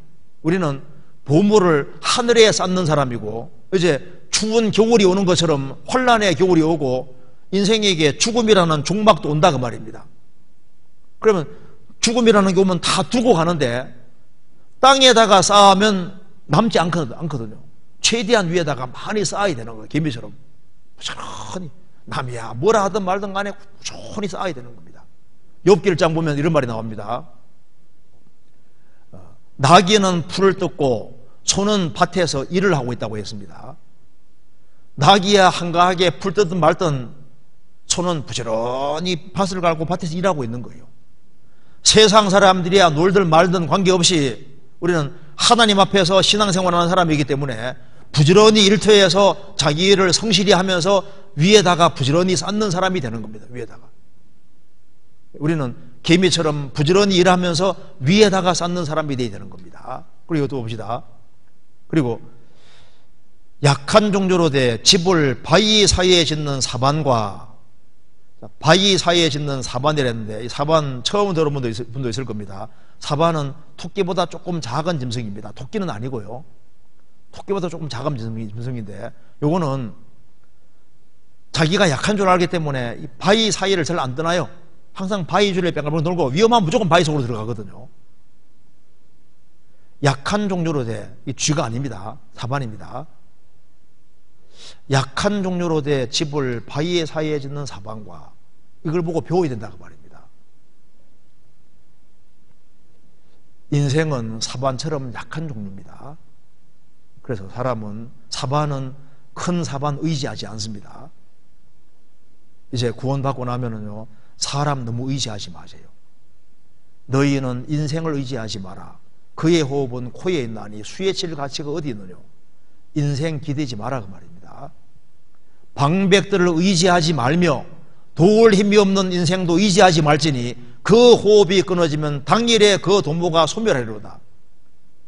정권 잡은 사람들도 의지하지 말고 돈 많은 사람도 기대지 말고 살아계신 하나님께만 기대야 되는데, 나 도와주겠다고 큰 소리 쳐도 언제 죽을지 모르는 인생인 거예요. 결혼해 살아도 남편에게 너무 기대지도 말고 남편보다 하나님을 더 기대야 됩니다. 누구든지 언제든지 죽을 수 있는 거예요. 우리는 살아계신 하나님만 의지하고 살아야 되는 겁니다. 그래서 생을 살아가는 가운데 누가 내게 잘해주면 좋잖아요. 못해줘도 할 수 없는 거예요. 우리는 전적으로 하나님께 기대고 살아가는 게 지혜로운 겁니다. 사반은 바위 사이에 집을 짓는 것처럼 우리는 만세반석 대신 주님께 딱 의지하고 살아가는 사람입니다. 이 넝쿨이 약해도 바위에 달라붙으면 비바람 몰아쳐도 이거 떼낼 수가 없는 거예요. 종이가 아주 가늘고 약하지만요, 판자에 딱 붙으면 떼기 어렵습니다. 인생은 약하지만은 살아계신 하나님께 기대는 사람은 강한 사람이 되는 거예요. 그리고 여기에 임군이 없어대 다 때를 지어 나가는 메뚜기와, 메뚜기는 약하지만은 물이 지으면 엄청난 힘을 발휘합니다. 메뚜기에 대해 공습, 여기 비 많이 오자 왕성한 번식 매일 300평 이상 쑥대밭을 나눈다. 아프리카 때, 메뚜기 때 아프리카 대공습, 그러니까 이 메뚜기가 딱 뭉치면은 막 힘을 엄청 발휘하는 거예요. 엄청. 이거 봐요. 메뚜기 때. 이거 봐요. 얘가 차 안에 있습니다. That's crazy. They're grasshoppers. 메뚜기. That's crazy. Why just now? 차에 붙으니까 애가 놀래가지고. 왜 메뚜기? 그리스도인은 약하지만 그리스도인들이 뭉치면 힘을 발휘합니다. 그래서 우리 혼자는 전도하기도 어려워요. 그런데 구역 식구들이 딱 하나가 돼서 전도하면요, 전도하기도 수월하거든요. 뭉치면 힘이 생긴다니까요. 그리스도인들이 하나가 되면 엄청 힘을 발휘합니다. 가정에서도 부부가 하나가 되면요, 상당히 큰 일을 할 수 있어요. 가족이 하나가 되면은 하나가 되면 힘을 엄청 발휘하게 되어 있습니다. 메뚜기 보고 배워야 되는 거예요. 그리스도인들이 한 마음과 한 뜻이 되면은 짧은 시간 내에 훨씬 많은 곳에 전도가 될 수도 있습니다. 그리고 여기에 뭐라고 말씀하셨냐면, 여기에 손에 잡힐만 하여도 왕궁에 있는 도마뱀이니라. 손에 잡힐만 하여도 도마뱀은 잘 안 잡힙니다. 왕궁에 있어요. 도마뱀 보고 배워야 된다고 말입니다. 도마뱀은 여기 아주 끈적끈적한 게 붙어 있어서 찰때 달라붙어요. 그래서 손에 잡힐만 해도 왕궁에 있는 도마뱀이니라. 도마뱀에서 배워야 될 것 중에 하나가 도마뱀은 자기 목숨 위험은 꼬리 자른다는 거 아시죠? 제가 2번이나 경험을 했습니다. 도마뱀을 잡을 때 몸통을 딱 잡으면 꼬리 안 자르더라고요. 그런데 꼬리를 딱 잡으면 영락없이 자르고 도망가는 거예요. 꼬리 잡으면 탁 잘라버립니다. 공주 수양관에서 한번 제가 한 마리 잡았거든요. 몸통 잡았는데 꼬리 안 끌어서 내가 꼬리를 딱 잡으니까 그대로 꼬리 딱 잘라버리고 샥 도망가더라고. 필리핀에 갔을 때도 필리핀에서 이제 방에 도마뱀이 나타난 거예요. 그래서 도마뱀을 제가 쫓아가서 딱 꼬리 잡으니까 톡 잘라버리고 도망가는데 촬영하고 내가 보여준 적도 있는데 안 본 분도 있죠? 한번 보여드릴까요? 여기 한번. 자, 여기 봐봐요. 도마뱀이 꼬리 자르는데 이게 제 손입니다. 도마뱀 맞죠? 근데 딱 잡았거든요. 잡는 순간인데 도마뱀 한쪽 잘랐네. 잘랐네. 야, 잘라 도망가네. 뭐예요? 아이고 아플 텐데 살려줘야지. 아이고야, 자르는 거 봐요. 자르는 꼬리. 도마뱀 꼬리 잘랐는데 도망갔어. 잘라도 살아. 이거 봐요. 그러니까 이 미물이 자기 딱 위험할 때 코리 딱 잘라버리잖아요. 그래서 우리가 배워야 될 것이 있습니다. 이것도 살라고 자르지 않습니까? 우리는 구원받고 나면은 우리 통해서 30명, 60명, 100명이 구원받아야 됩니다. 그러잖아요? 우리만 구원받고 천국 가면 안 되잖아요. 우리의 사랑하는 가족들, 친척들, 이웃들, 접촉하는 사람들을 주님 품으로 인도해야 되는데 이제 마귀는 어떻게 하다가 우리를 얽어매려고 하거든요. 너 벌써부터 젊어서부터 구원받고 신앙생활을 하려고 그래야 자꾸 붙잡거든요. 그래서 신앙생활을 잘하기 위해서는 잘라야 될 것을 과감하게 꽉 그물고야 되는 겁니다. 내가 신앙생활을 하는데 장애가 된다. 다른 사람이 구원을 받아야 되는데 다른 사람이 구원받고 내가 신앙생활을 잘하는데 이게 장애가 된다 싶으면은요, 아플지라도 도마뱀 꼬리 잘 때 얼마나 아프겠어요. 아플지라도 딱 그물 걷는 게 필요합니다. 이 인생의 성공이 뭘까요? 살아계신 하나님 앞에서 신앙생활 멋지게 잘하다 가면 그게 성공인 거예요. 그렇지 않습니까? 이상의 성공은 대재벌이 되는 게 아닙니다. 재산을 많이 얻는 것이 성공이 아니에요. 하나님 앞에서 신앙생활 잘한 것이 인생의 성공이라니까요. 그래서 생을 가능하면 간소하게 하고 금걸 것은 금을 딱딱 긋고 그렇게 해서 간소하게 해서 신앙의 다람박질을 잘 해야 되는데 나를 물고 늘어지는 게 있으면요, 아플지라도 금을 딱 그으면은 그러면은 그리스도인들이 빨리 바뀌면은 주변 사람들이 와 많이 바뀌었네 그러면서 구원받게 되는 거예요. 제가 한 번은 공주 수양관에서 어떤 한 어머니가 왔습니다. 그래서 이제 쭉 사연을 들어보니까 우리 아들이 너무 바뀌었다는 거예요. 우리 아들이 그렇게 말썽장인데 도대체 뭐 성경 말씀 듣고 어떻게 되면 구원을 받았다고 하면서 얘가 싹 바뀐 걸 보니까 계속 지켜보니까 진짜 바뀐 거예요. 가식이 아닌 겁니다. 그러니까 우리 아들을 저렇게 좋게 바꾸는 분이 분명히 좋은 분이다 그 말입니다. 누군지 궁금해서 왔 거예요. 당장 구원받았죠. 그러니까 한 사람이 구원을 받고 진리 가운데 행하면은 그게 주변 사람들에게 좋은 영향을 미치고 다른 사람들이 구원받는 데 도움이 되는 거예요. 그래서 좋은 땅에 뿌리었다는 것은 말씀을 듣고 깨닫는 자니 결실하여 혹 30배, 60배, 100배가 되느니라. 예수님 말씀하셨습니다. 한 알의 밀알이 땅에 떨어져 죽지 아니하면 한 알 그대로 있고 죽으면 많은 열매 맺느니라. 한 알의 밀알이 공중에 떠 있으면요 항상 한 알로 있습니다. 땅에 파묻히고 죽으면 열매 많이 맺는 것처럼 주님 앞에서 죽으면 죽으리라 하고 정리할 걸 과감하게 정리하면은 그러면은 주님이 그 사람 통해서 일을 할 수 있는 거예요. 그래서 신앙생활 하는데 장애되는 게 있으면은 처음부터 과감하게 딱 금을 긋고 신앙생활 하는 길을 택하면은 그게 이제 지혜로운 게 되는 겁니다. 그런데 그럼 내가 이제 잘 살아야 되겠다, 바르게 살아야 되겠다 결심하는 건 좋죠. 그런데 그것만 가지고 되는 게 아니에요. 그래서 지금부터 하는 얘기를 잘 들어야 되는 겁니다. 그럼 어떻게 하면 신앙생활을 잘할 수 있느냐? 이거 보시겠습니다. 여기 고슴도치 보시면요, 이 고슴도치가 여기 잘 안 잡아 먹히거든요. 왜냐하면 여기 위험하면은 몸을 동그랗게 말아버려요. 여우는 잡아 먹히는 일이 있어도 고슴도치는 잘 안 됩니다. 여우는 꾀가 많잖아요. 참깨가 많은데 고슴도치는 잘 몰라요. 하나는 확실히 알아. 하나는. 일단 위험하다 싶으면 어떻게 하는 겁니까? 무조건 몸을 또르륵 마는 거예요. 우리 보세요.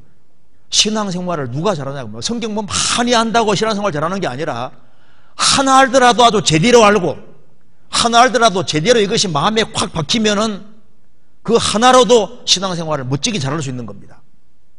그래서 이거 하나를 마음속에 아주 정말 집어넣어야 돼요. 이거 보시겠습니다.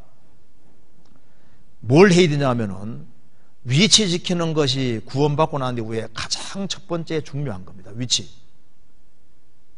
위치는 육신적인 위치와 영적인 위치가 있는데 항상 자기 위치를 알고 육신적인 위치, 영적인 위치를 잘 지키는 게 참 중요한 거예요. 뭐든지 제 위치에 있을 때 제일 아름다운 겁니다. 코는 눈 밑에 있을 때 아름다운 거예요. 코가 눈 위로 올라가면 이상하잖아요. 귀가 여기 붙어 있으면 이상하잖아요. 그러니까 자기 위치에 있는 것이 제일 아름다운 겁니다. 구원받고 난 다음에는 육신의 위치와 영적인 위치를 잘 알고 위치를 잘 지키면은 신앙생활이 저절로 될 수 있는 거예요. 그걸 알아야 되겠습니다. 이거 한번 보시겠습니다. 먼저 육신의 위치부터 보시겠습니다.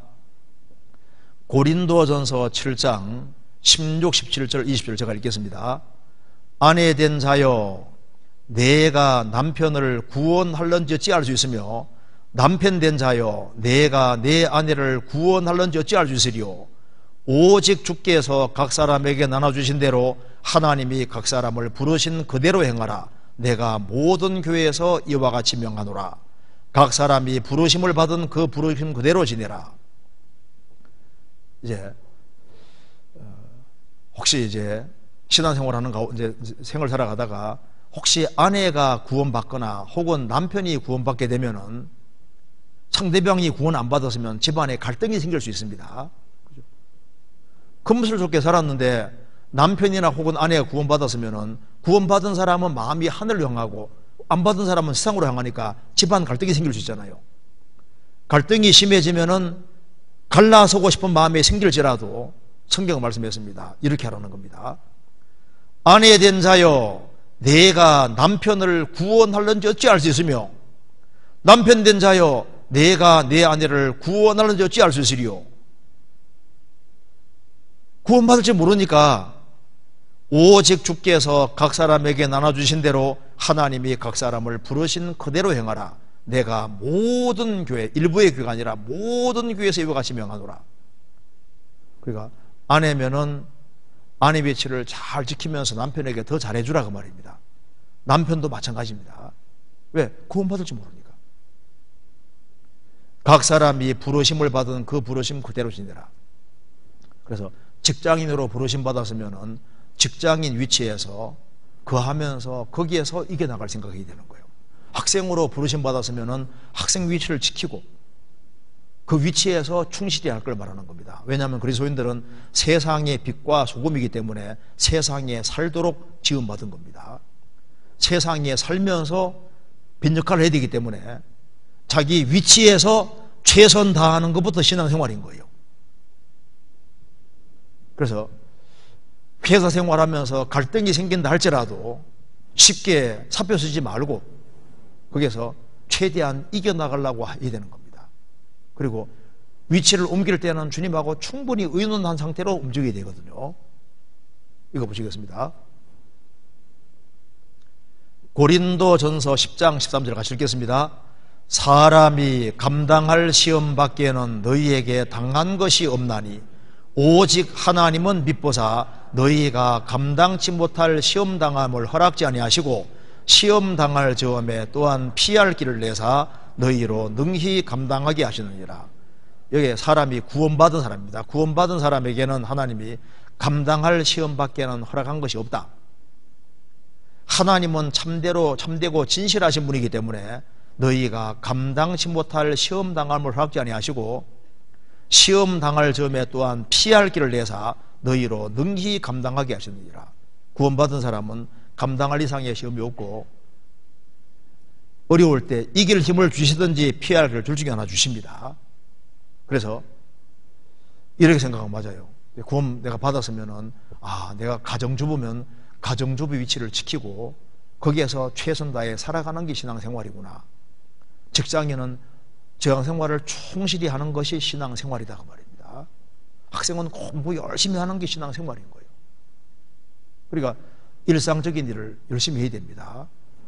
잘 생각해 봅시다. 일주일이라는 시간 속에서 우리가 교회 그리스도인들의 모임 안에 교회 안에 들어와 있는 시간은 그렇게 많지 않아요. 일주일이라는 시간 속에 아무리 많아도 하루가 되기 어렵거든요. 그럼 6일은 도대체 뭐냐 그 말입니다. 교회당 나오고 같이 그리스도인들이 같이 모이는 이건 신앙생활이고 나머지 신앙생활 아니냐 그게 아닙니다. 일상생활이 신앙생활인 거예요. 일주일 전체가 신앙생활이기 때문에 그러니까 가정주부들이 밥을 정성껏 짓는 것이 그게 신앙생활인 거예요. 농부는 씨를 뿌리고 열심히 가꾸고 그렇게 하는 게 신앙생활입니다. 직장인은 직장생활 충실히 하는 게 신앙생활인 거예요. 학생은 공부 충실히 하는 게 신앙생활입니다. 일상생활이 신앙생활이거든요. 이거 보십니다. 골로새서 3장 23절 24절 같이 읽겠습니다. 무슨 일을 하든지 마음을 다하여 죽게 하듯 하고 사람에게 하듯 하지 말라. 이는 유업의 상을 죽게 받을 줄 알미니 너희는 주 그리스도를 섬기느니라. 그 앞에는 아내들아, 남편들아, 자녀들아, 아비들아 이런 말이 계속 나오는 겁니다. 그러니까 가정생활을 하든지 직장생활을 하든지 무슨 일을 하든지 마음을 다하여 죽게 하듯 하고 사람에게 하듯 하지 마라. 얘는 유업의 상을 죽게 받을 줄 알면 너희는 주 그리스도를 섬기는. 그러니까 가정생활 속에서도 주님을 섬기는 거예요. 직장생활 속에서도 주님을 섬기는 겁니다. 일상생활이 신앙생활인 거예요. 제가 구원받고 처음에 저는 막 교회 생활을 전혀 안 하다가 갑자기 구원을 받았기 때문에요. 구원을 딱 받으니까 얼마나 좋은지요. 그러니까 제가 중학교 1학년 1학기 말에 공부를 정말 해야 되겠다 마음이 들어가더라고요. 우리 어머니가 장사하면서 고생하는 거 보니까 내가 좀 효도라도 해야 되겠다 그런 마음이 들어서 엄마 공부 좀 해야 되겠으니까 책 좀 사달라고. 그래서 이제 책을 창고에서 사와가지고 한 달 내내 방에 앉아서 들방에서 공부를 했습니다. 한 달 내내. 그러니까 한 달간만 공부하니까 그러니까 습관이 딱 생기더라고요.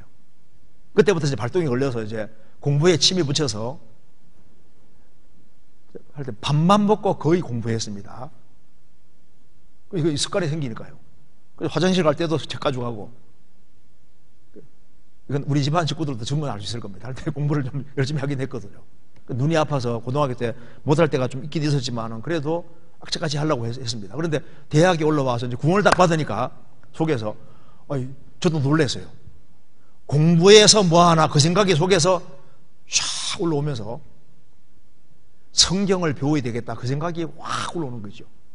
그래서 이제 교회 생활을 열심히 하니까 속에서 성서 올라옵니다. 너는 학생이잖아. 공부해야지. 맞아, 공부해야지.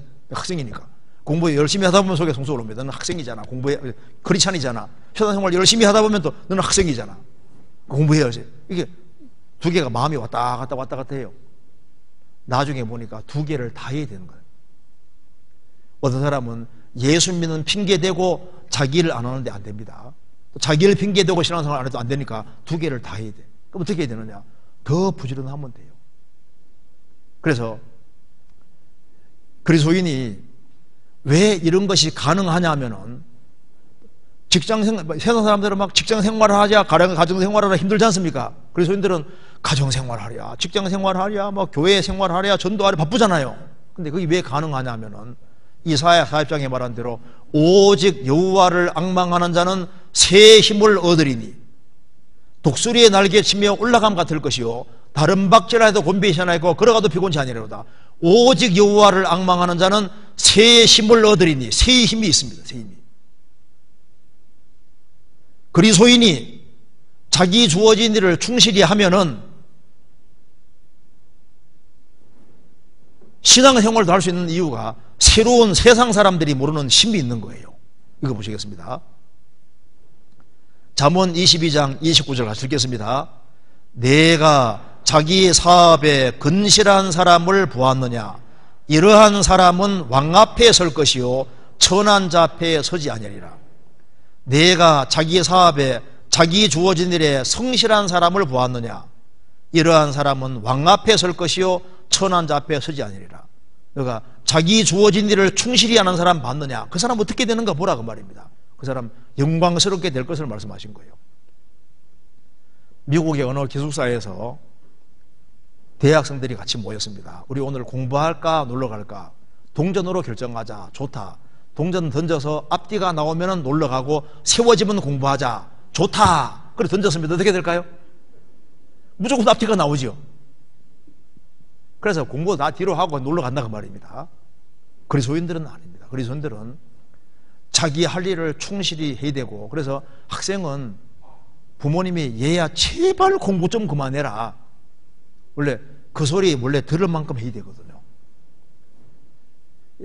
부모의 마음을 감동시키기가 제일 좋은 사람들이 바로 자녀들입니다.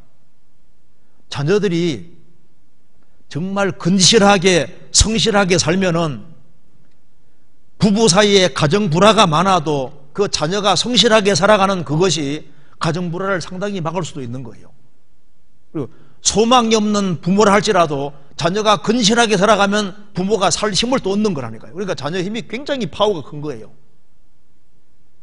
그래서 남편이든 아내든 한 사람이 정신 차리고 근실하게 성실하게 살아가면은 주변 사람들을 세울 수 있는 거예요. 그래서 먼저 내가 주어진 일을 충실히 하는 것이 주의 일이다, 그 생각을 해야 되고, 그리고 위치를 옮길 때에는 주님과 충분히 의논해서 옮겨야 된다 그 말입니다. 그래서 일단 육신의 위치를 잘 지키면 일단 마귀에게 이기고 들어가는 거예요. 마귀는 일단 육신의 위치를 흐트리려고 하거든요. 육신의 위치가 흐트러지면 신앙 더 흐트러지기 쉬우니까 어릴 때일수록 위치를 잘 지켜야 되는 겁니다. 두 번째로 영적인 위치입니다. 이거 보시겠습니다. 구약시대에 하나님이 사람과 만나주는 곳이 있었습니다. 모세 당시에는 하나님이 성막을 중심으로 해서 만나주셨고, 솔로몬이 성전 지었을 때는 성전 중심으로 만나주셨고, 요한복음 2장 보면 예수님 몸이 성전이라 했습니다. 하나님이 사람에게 역사하실 때 예수님 통해 역사하셨습니다. 그리고 예수님 몸이 성전이고, 예수님이 죽으시고 부활하신 이후에 어디가 성전이냐? 주님 피로 구원받은 무리가 바로 성전입니다. 이거 알아야만 신앙생활이 가능한 겁니다. 요한복음 15장 3절부터 5절까지 중요하게 같이 읽겠습니다. 너희는 내가 일러준 말로 이미 깨끗하였으니 내 안에 거하라. 나도 너희 안에 거하리라. 가지가 포도나무에 붙어있지 아니하면 절로 과실을 맺을 수 없음 같이 너희도 내 안에 있지 아니하면 그러하리라. 나는 포도나무요 너희는 가지니 저가 내 안에 내가 저 안에 있으면 이 사람은 과실을 많이 맺나니 나를 떠나서는 너희가 아무것도 할 수 없음이니라. 저는 구원 처음 받았을 때 성경이 너무 두꺼운 거예요. 이거 언제 다 지키고 사냐 생각하니까 좀 마음이 답답하더라고. 이거 언제 다 지키고 사냐 그 말입니다. 나중에 보니까 그게 아닌 거예요. 인간이 이해를 못하니까 설명해 주는 일이 복잡하게 된 거예요. 신앙의 원리는 아주 간단하게 돼 있더라니까요. 그래서 신앙의 원리가 얼마나 간단하게 되는지 여기 봐봐요. 여기 보면 여기 우리가 주목해야 될 구절이 바로 이 구절입니다. 절로란 말은 저절로란 말입니다. 절간으로란 말이 아니라 저절로. 신앙생활에서 열매 맺는 것 자체가 열매 맺는 것 자체가 저절로인데 신앙생활은 막 힘쓰고 애쓰고 막 이런 생활이 아니고 하나님은 할 수 없는 걸 안 시켜요. 그거 잘 하셔야 됩니다. 과도한 힘을 짊어지는 게 아니라 신앙생활을 하는 것이 복잡하게 돼서 누가 하겠습니까? 복잡하게 안 돼서요. 신앙생활을 막 힘쓰고 애쓰고 막 열심히 이렇게 되는 게 아니고 이걸 잘 하셔야 됩니다. 여기 잘 봐봐요.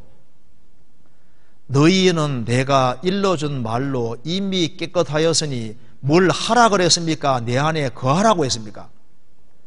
나도 너희 안에 거하리라.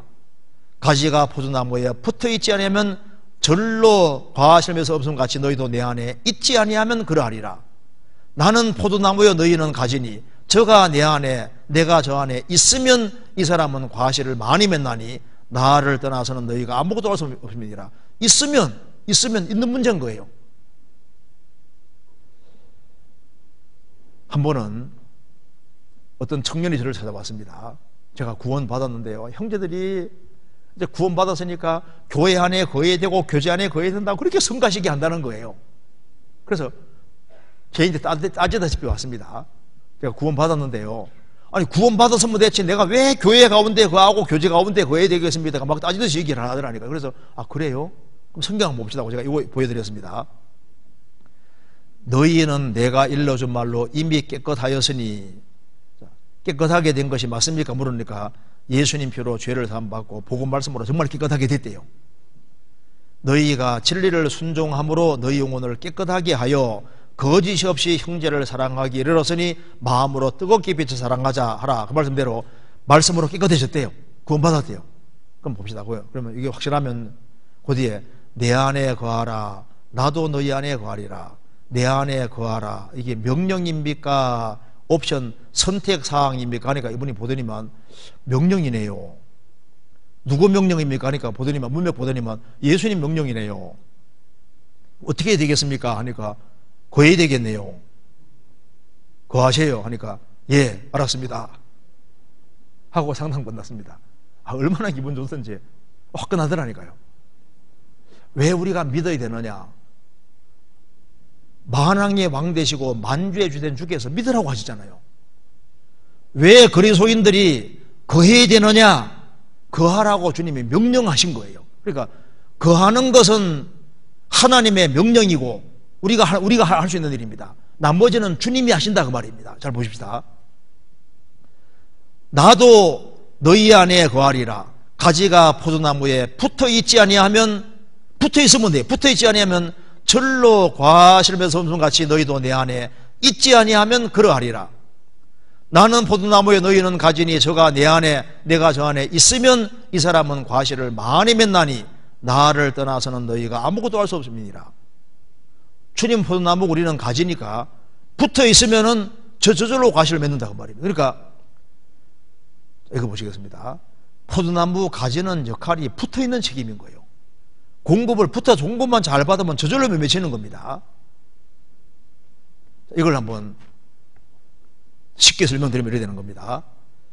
주님은 교회의 머리고 교회는 몸인데요, 또 만물을 그 발 아래 복종하게 하시고 그를 예수님을 만물 위에 교회의 머리로 주셨느니라. 교회는 그의 몸이니 만물 안에서 만물을 충만케 하시는 자의 충만이니라. 이 말씀 보면은 예수님을 만물 위에 교회의 머리로 주셨느니라. 교회는 그의 몸이니. 이거 봐봐요. 여기에 만물이 있으면은 만물을 예수님 발 아래 복종하게 하시고 그를 만물 위에 교회의 머리로 주셨느니라. 교회는 그의 몸이니 만물 안에서 만물을 충만케 하시는 충만이니라. 그러니까 교회는 그의 몸이니라고 했습니다. 자, 만물을 그 발 아래 복종하게 하시고, 그러니까 이 우주 만물 전체에서 최고 높은 것이 뭐냐? 몸된 교회인 거예요. 만물 위에 교회의 머리가 주님이시기 때문에 교회가 얼마나 높은지를 알아야 되는데 사람들이 그걸 모른다니까요. 성도가 되는 것이 큰 겁니까? 장관이 되는 것이 큰 겁니까? 어떻게 생각하세요? 잘 몰라요? 그런 건 다 몇 년짜리인 거예요. 하나님의 자녀가 된다고 하는 이것은요, 특권이 보통 특권이 아닌 겁니다. 교회라는 것은 에클레시아, 빼어낸 무리입니다. 주님 피로 구원받은 무리를 교회라고 하는 거예요. 이거 보시겠습니다. 그를 예수님을 만볼 위에 교회의 머리를 주셨느니라. 교회는 그의 몸이니 만볼 안에서 만볼을 충만케 하시는 자가 주님이신데 그 주님의 충만이 몸된 교회 안에 있다 그 말입니다. 그래서 머리를 붙들지 아니하는지라. 온몸이 머리로 말미암아 마디와 힘줄로 공급함을 받고 연합하여 하나님이 자라게 하심으로 자라느니라. 머리를 붙들어야 된다 그 말입니다. 이 손이 머리에 붙들고 있습니까? 안 붙들고 있습니까? 이렇게 붙는 게 아니지 않습니까? 지금 몸에 딱 붙어 있으니까 지금 머리 붙잡고 있지 않습니까? 머리 시키는 대로 하잖아요. 그러니까 주님을 머리로 받드는 사람들이 모인 무리 가운데 딱 연결되는 것이 몸에 딱 붙는 겁니다. 그래서 여기 보면은 너희는 그리스도의 몸이요 지체의 각 부분이라. 그리스도인들은 그리스도의 몸이고 지체의 각 부분이라. 그래서 이걸 이제 쉽게 설명드리면은 교회는 에클레시아, 빼어낸 무리입니다. 주님 피로 구원받은 무리를 교회라고 하고 그 구원받은 사람들의 친밀한 사귐을 교제라고 하고 교제하는 무리 가운데 주님이 주인으로 계셔 들어 역사하시기 때문에 이것이 바로 하나님의 성전이고 그래서 구원받은 무리 가운데 주님이 두루 역사하시고 그래서 구원받은 사람이 바뀌어지는 겁니다. 그러니까 쉽게 말하면 이런 겁니다. 포도나무 가지로 붙는 것은 포도나무 가지는 붙어있는 책임이고 공급받는 책임입니다. 붙어서 공급만 잘 받으면 저절로 맺히는 거예요. 바꿔 말하면 주님은 머리고 교회는 몸이니까 그리스도는 지체의 각 부분이니까 구원받은 무리 가운데 몸에 딱 붙는 것이 머리에 붙는 겁니다. 교회는 에클레시아니까 주님 피로 구원받은 무리니까 구원받은 무리 가운데 딱 붙는 것이 가지로 연결되는 거예요. 그래서 참 신기한 것은요, 구원받은 사람들이 모인 무리 가운데 주님이 같이 계시고 역사하시기 때문에 신기하게도 그리스도인들이 같이 모이고 헤어지고 말씀 배우고 모이고 이렇게 하는 사이에 저절로 바뀝니다. 왜 바뀌냐면은 주님이 같이 계셔서 그런 거예요. 따라합시다. 주는 영이시니 주의 영이 계신 곳에는 자유함이 있느니라. 주의 영이 구원받은 무리 가운데 계시는 거예요. 그래서 그럼 어떻게 여기에 공급을 받아야 되는데 어떻게 공급해 주시느냐? 공급해 주시는 방법이 있습니다. 이거 보시겠습니다. 자, 사람 몸은 음식으로 살도록 하나님이 결정하셨기 때문에 음식은 꼭 입으로 먹습니다. 그렇죠? 몸에 입으로 먹는데 음식은 입으로 먹습니다. 그런데 하나님께서 영혼은 무엇으로 먹도록 정해놨냐면 영혼은 하나님의 말씀을 먹는데 어떻게 먹냐 하면 이게 기본적으로 귀로 먹도록 되어 있는 거예요. 귀로. 그래서 한번 따라해 보시겠습니다. 내가 너희에게는 말이 곧 영이요 생명이니라. 요한복음 6장에 말씀이 영이요 생명이라고 했습니다. 그래서요, 하나님이 그리스도인을 어떻게 바꾸시냐 하면은 귀를 통해서 하나님 말씀이 들어오게 해서 바꾸시는 거예요. 자, 예를 들어 봅시다. 약장수가 약을 막 선전하고 있는데 귀 딱 닫고 있으면 사고 싶은 마음 하나도 안 생기잖아요. 그런데 귀를 열고 약장수 하는 얘기를 귀담아 잘 들으면 어떻게 됩니까? 잘 들으면은 속이 움직여요. 지갑에 손이 가고 살라고 하잖아요. 그래서 신앙생활을 잘하는 비결이 뭐냐 하면은 귀담아서 하나님 말씀을 잘 들으면은 말씀을 잘 듣는 속에 말씀이 가는 곳에 성령이 같이 가십니다. 아세요? 그리고 집에서 인터넷으로 듣는가 하고 그리스도인들이 같이 모여서 듣는 건 차이가 납니다. 왜냐하면은 사람은 영혼 몸이 있는데 보통 이제 말씀이 들을 때 귓전을 때리거든요. 귓전을 때리고 그냥 들으면요, 귓전 때리고 자기 정신 때려서 이런 얘기 했구나 이걸로 끝나버려요. 그게 아니라 같이 무리를 지어서 같이 기도하는 마음으로 같이 말씀을 들으면은 시간 좀 지나가면은 말씀이 신기하게도 내 몸과 혼을 뚫고 영 속에까지 들어갑니다. 그러면 속에서 성령이 속에서 작업을 하기 때문에 야, 잘했구나. 그러면서 신기하게도 속에 마음이 풀리면서 힘이 딱 생기면서 잘 살아야 되겠구나. 그런 마음이 자기도 모르게 샥 올라오는 거예요. 그러니까 무리를 지어서 같이 말씀을 잘 들을 때 말씀만 가는 것이 아니라 말씀 갈 때 성령이 같이 가시기 때문에 신기하게도 속이 자꾸 바꿔지는 거라니까요. 잘 살아야 되겠네 이런 마음이 자꾸 올라오고 힘이 자꾸 생기면서 활동하는 힘이 생기고, 그래서 이제 공급을 잘 받으면은요, 기도하는 힘이 생기죠, 봉사할 힘이 생기죠, 전도할 힘이 생기죠. 이게 저절로 딱 되는 거예요. 그래서 이렇게 보시겠습니다. 여기에 우리가 어떤 무리 가운데 있느냐가 참 중요합니다. 여기 보면은 아비를 저주하며 엄미를 축복하지 아니하는 무리가 있느니라. 스스로 깨끗한 자를 여기면서 오히려 그 더러운 것을 씻지 아니하는 무리가 있느니라. 눈이 심이 높으며 그 눈곱벌이 높이 들린 무리가 있느니라. 앞니는 잠금 같고 검니는 군도 같아서 가난한 자를 땅에 삼키며 궁핍한 자를 사람 중에 삼키는 무리가 있느니라. 세상에는 별별 무리가 있잖아요. 불효막심한 무리도 있고 거짓된 종교가 무리도 있고 아주 교만한 무리도 있고 탐욕이 가득한 무리도 있고 별 무리들이 다 있는데 내가 어떤 무리에 속해 있느냐가 참 중요한 거예요. 이제 구원받고 난 이후에는 또 이 우리에 들지 아니한 다른 양들이 있어 내가 인도해야 할 터이니 저희도 내 음성을 듣고 한 무리가 되어 한 목자에게 있으리라. 주님 피로 구원받은 무리, 양떼, 그리스도인들의 무리, 이것만큼 좋은 것이 있겠냐 그 말입니다. 이제 천국에서도 영원히 같이 살 사람이기 때문에 땅에서도 운명과 고락을 함께하는 무리, 주님 피로 구원받은 무리, 그 무리와 같이 연결되어서 같이 말씀 배우고 같이 교제하는 가운데 그 사람 신앙이 쑥쑥 자라게 되는 거예요.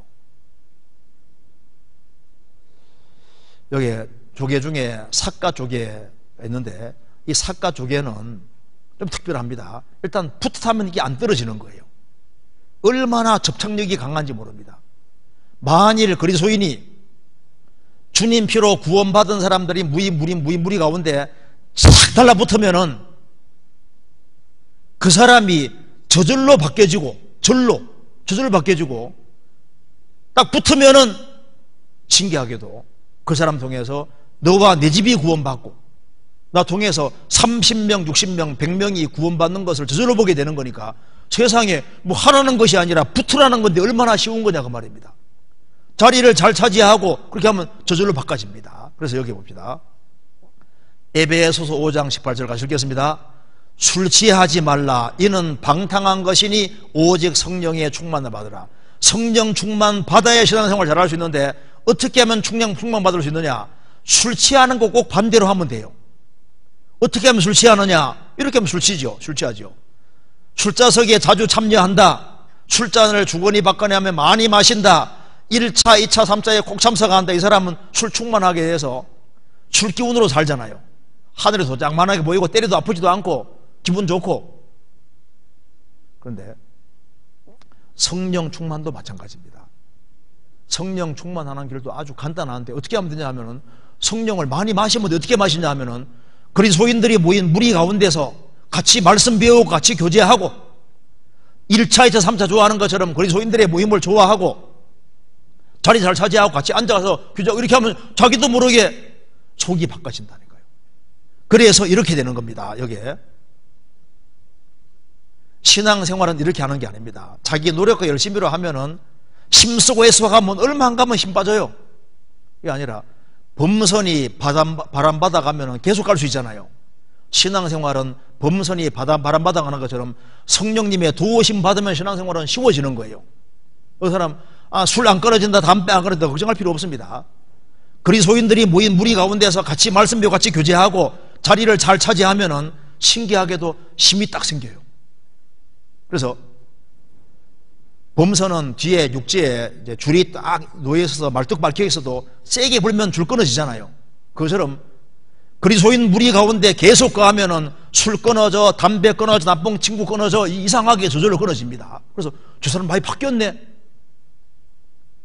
내 힘으로 안 되는 것이 무리 가운데 자리만 잘 차지하면요 신기하게도 바뀌어지게 되어 있습니다. 그러니까 바꿔주는 건 주님 책임이고 붙는 건 내 책임이니까 얼마나 자리를 잘 차지하느냐 그것에 따라서 신앙생활이 바뀌어지게 되어 있으니까. 그래서 우리 신앙생활에서 제일 중요한 것이 주일인 거예요. 주일하고 수요일 말씀, 그리고 이제 구역 모임, 조모임 모임들이 있는데요, 시간 나면은 오고 이런 식으로 해서 신앙생활 못합니다. 우선권을 같이 말씀 배우는 데다가 우선권을 딱 두고 나머지 시간을 나머지에 배치해야만 이것저것 다 되는 거예요. 하나님은 먼저 그의 나라와 그의 의를 구하는 사람은 다른 것도 다 도와주시거든요. 그래서 먼저는 하나님 말씀 배우고 같이 교제하는 거기에다가 시간을 먼저 드리고 그 나머지 시간에 나머지를 배치해야 된다고요. 그러면은 이것저것 다 될 수 있습니다. 이거 보시겠습니다. 그래서 교회에 처음 올 때는 새 중에서 날개 치며 오는 새가 있는 것처럼 처음에는 날개를 퍼덕이면서 오는데 맹금주들은 바람 받아가지고 다닙니다. 지금 봐요. 이렇게 하는 게 힘들어요. 이렇게 하는 게 힘들어요. 이렇게 하는 게 힘들죠. 우리 교회 처음 올 때는 이렇게 오는데 자꾸 오다 보면 이상하게 딱 이렇게 돼요. 자연스러우십니다. 그래서 이 발동이 걸려가지고 너무나도 신앙생활 하는 게 자연스러우시는 거예요. 이 신앙생활이 힘들으면 누가 신앙생활해요? 그게 아닙니다. 그래서 참 신앙생활이 생각보다 아주 간단하게 되어 있는 거예요. 이거 한번 봅시다. 그럼 왜 그리스도인들이 교회 안에 교제 가운데 꼭 거해야 되느냐? 이유가 있습니다. 그리스도인의 심판대라는 게 있는 겁니다. 제가 읽어보겠습니다. 내게 주신 하나님의 은혜를 따라 내가 지혜로운 건축자와 같이 터를 닦아두매 다른 이가 그 위에 세우나 그러나 각각 어떻게 그 위에 세우기를 조심할지니라. 이 닦아둔 것 외에 능히 다른 터를 닦아둘 적 없으니 이 터는 곧 예수 그리스도라. 만일 누구든지 금이나 보석이나 나무나 풀이나 지포로 이 터 위에 세우면 각각 공력이 나타날 터인데 그날이 공력을 밝히리니 이는 불로 나타내고 그 불이 각 사람의 공력이었다는 것을 시험할 것임이니라. 만일 누구든지 그 위에 세운 공력이 그대로였으면 상을 받고 누구든지 공력이 불타면 해를 받으리니 그러나 자기는 구원을 얻되 불 가운데서 얻은 것 같으리라. 불신자들은 지옥 가는 심판이 있는데 그리스도인들은 그리스도인의 심판대가 있습니다. 그래서 내게 주신 하나님의 은혜를 따라 내가 지혜로운 건축자와 같이 터를 닦아두매 다른 이가 그 위에 세우나 그러나 각각 어떻게 그 위에 세우기를 조심할지니라. 이 닦아둔 것 외에 능히 다른 터를 닦아둘 적 없으니 이 터는 곧 예수 그리스도라. 여기 보시면은 A 크리스찬, B 크리스찬이 똑같이 예수님 피로 구원을 받았습니다. 이제 구원받고 난 이후에 신앙생활은 집 짓는 생활인데 집 짓는 모습은 다 다르잖아요. 그래서 만일 누구든지 금이나 보석이나 나무나 풀이나 지푸로의 터에 세우면 어떤 사람은 금은 보석으로 집을 짓고 어떤 사람은 나무나 풀이나 지푸로 집을 세우는데 이제 심판대 앞에 서면은 각각 공력이 나타날 터인데 어떤 재료로 쌓았는지 나타나는데 그날이 공력을 밝히리니 이는 불로 나타내고 그 불이 각 사람의 공력이었다는 걸 시험할 것입니다. 불이 지나가는 자리가 각 사람입니까? 각 사람의 공력입니까? 공력. 이거 봅시다. 불이 지나가는 자리가 그리스도인은 아닙니다. 이거 보시면 이제 A, B 똑같이 주님 피로 구원받았습니다. 그런데 A 크리스찬, B 크리스찬 예수님이 대속하셔서 죄에 대한 대가를 다 지불하셨기 때문에 구원받은 사람에게는 불이 지나가는 게 아니고 구원받은 이후에 신앙생활에 공력에 신앙생활에 불이 지나간다 그 말입니다. 불이 지나가는데 금은 보석은 나무니까 상이 되고 나무나 풀이나 짚은 타버리니까 해를 본다, 손해본다 그 말입니다. 그렇지만 자기는 구원을 얻되 불 가운데 얻은 같으리라. 그래서 만일 누구든지 그 위에 세운 공적이 그대로 있으면 상을 받고, 금은 무슨 상 받습니다. 누구든지 공적이 불타면 해를 받으리니 손해본다 그 말입니다. 그러나 자기는 구원을 얻되 불 가운데서 얻은 것 같으리라.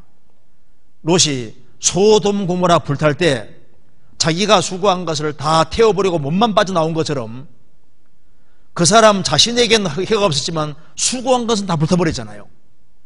그래서 A 경우가 아브라함이고 B 경우가 롯인데 롯같이 안 되도록 조심하라 그 말입니다. 구원받고 난 이후에 잘 쌓도록 조심해라. 심판대 통과했을 때 남아야 되는데 어떻게 하면 남느냐? 아주 쉬워요. 구원받은 무리 가운데 자리 차지하면 자리세가 벌써 나오거든요. 구원받은 성도에게 선대하면 그게 상이 된다고 했고, 같이 힘 앞에서 같이 전도하면 같이 상과 영광 받게 되는 거니까 우리가 주 안에서 같이 살면서 희생과 수고하면 그것이 영광과 상이 되는 겁니다. 제가 오늘 할 얘기가 많은데 이거 마쳐야 되겠습니다. 이것만 보고 마칩시다. 계시록 14장 13절 같이 읽겠습니다. 또 내가 들으니 하늘에서 음성이 나서 가로되 기록하라. 자금 이후로 주 안에서 죽는 자들은 복이도다 하시매 성령이 가라사대 그러하다. 저희 수고를 거치고 쉬리니 이는 저희 행한 일이 따름이라 하시더라. 주 안에 들어와서 주 안에 살다가 주 안에 죽는 자들은 복이 있는데 성령이 가라사대 그러하다. 저희 수고를 거치고 쉬리니 이는 저희 행한 일이 따름이라.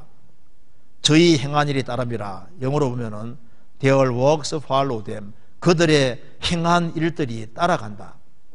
그리스도인들이 천국에 갈 때 지상에서 한 것이 천국까지 그대로 따라가는 거예요. 우리가 주 안에서 성경을 같이 배우고 한 무리가 된 거, 자리 차지한 것도 따라가고, 성도를 선대한 것도 저 위에 따라가고, 같이 복음 위해서 같이 희생하고 수고하고 눈물 흘리고 이것이 다 위에 따라가는 겁니다. 이 세상도 그 정욕도 지나가지만은 주 안에 행한 것은 영원히 남습니다. 그래서 세월이 지나보면은 구원받기 정말 잘했다. 주 안에 살아가는 거 정말 보람된다. 그리스도 밖에 있는 건 다 없어지지만은 그리스도 안에 행한 것은 영원히 기록되고 기억되고 저것이 위에까지 천국까지 다 따라 올라간다 그 말입니다. 천국 갈 때 우리의 사랑하는 가족들, 우리가 접촉하는 사람들 최대한 많이 저 위에서 만나야 됩니다. 그럼 어떻게 해야 되느냐? 주님 피공로를 믿고 구원받은 무리 가운데 자리를 열심히 차지해보자. 자리 차지하는 거 얼마나 쉬워요. 그럼 바꿔주는 건 주님 바꿔준다고 했으니까 바꿔주는지 보세요. 자리 잘 차지하면 신기하게도 바뀝니다. 주변 사람들이 와 많이 바뀌었네 그걸 깨닫게 될 겁니다. 같이 기도하시겠습니다. 자비로우신 우리 아버지 하나님 감사합니다. 저희들을 주의 보배로운 피로 구원해 주신 것을 감사합니다. 머지않아 주님 앞에 설 때 우리의 사랑하는 가족들, 친척들, 이웃들 많은 사람들을 주님 품으로 인도해서 같이 저 위에 설 수 있도록 도와주옵소서. 이번 집회를 위해서 같이 힘쓰고 수고한 모든 손길들 주의 크신 은혜와 사랑으로 함께해 주옵소서. 우리 구주 예수 그리스도 이름으로 기도하옵나이다. 아멘. 찬송 같이 부르시겠습니다. 은혜 찬송 21장입니다.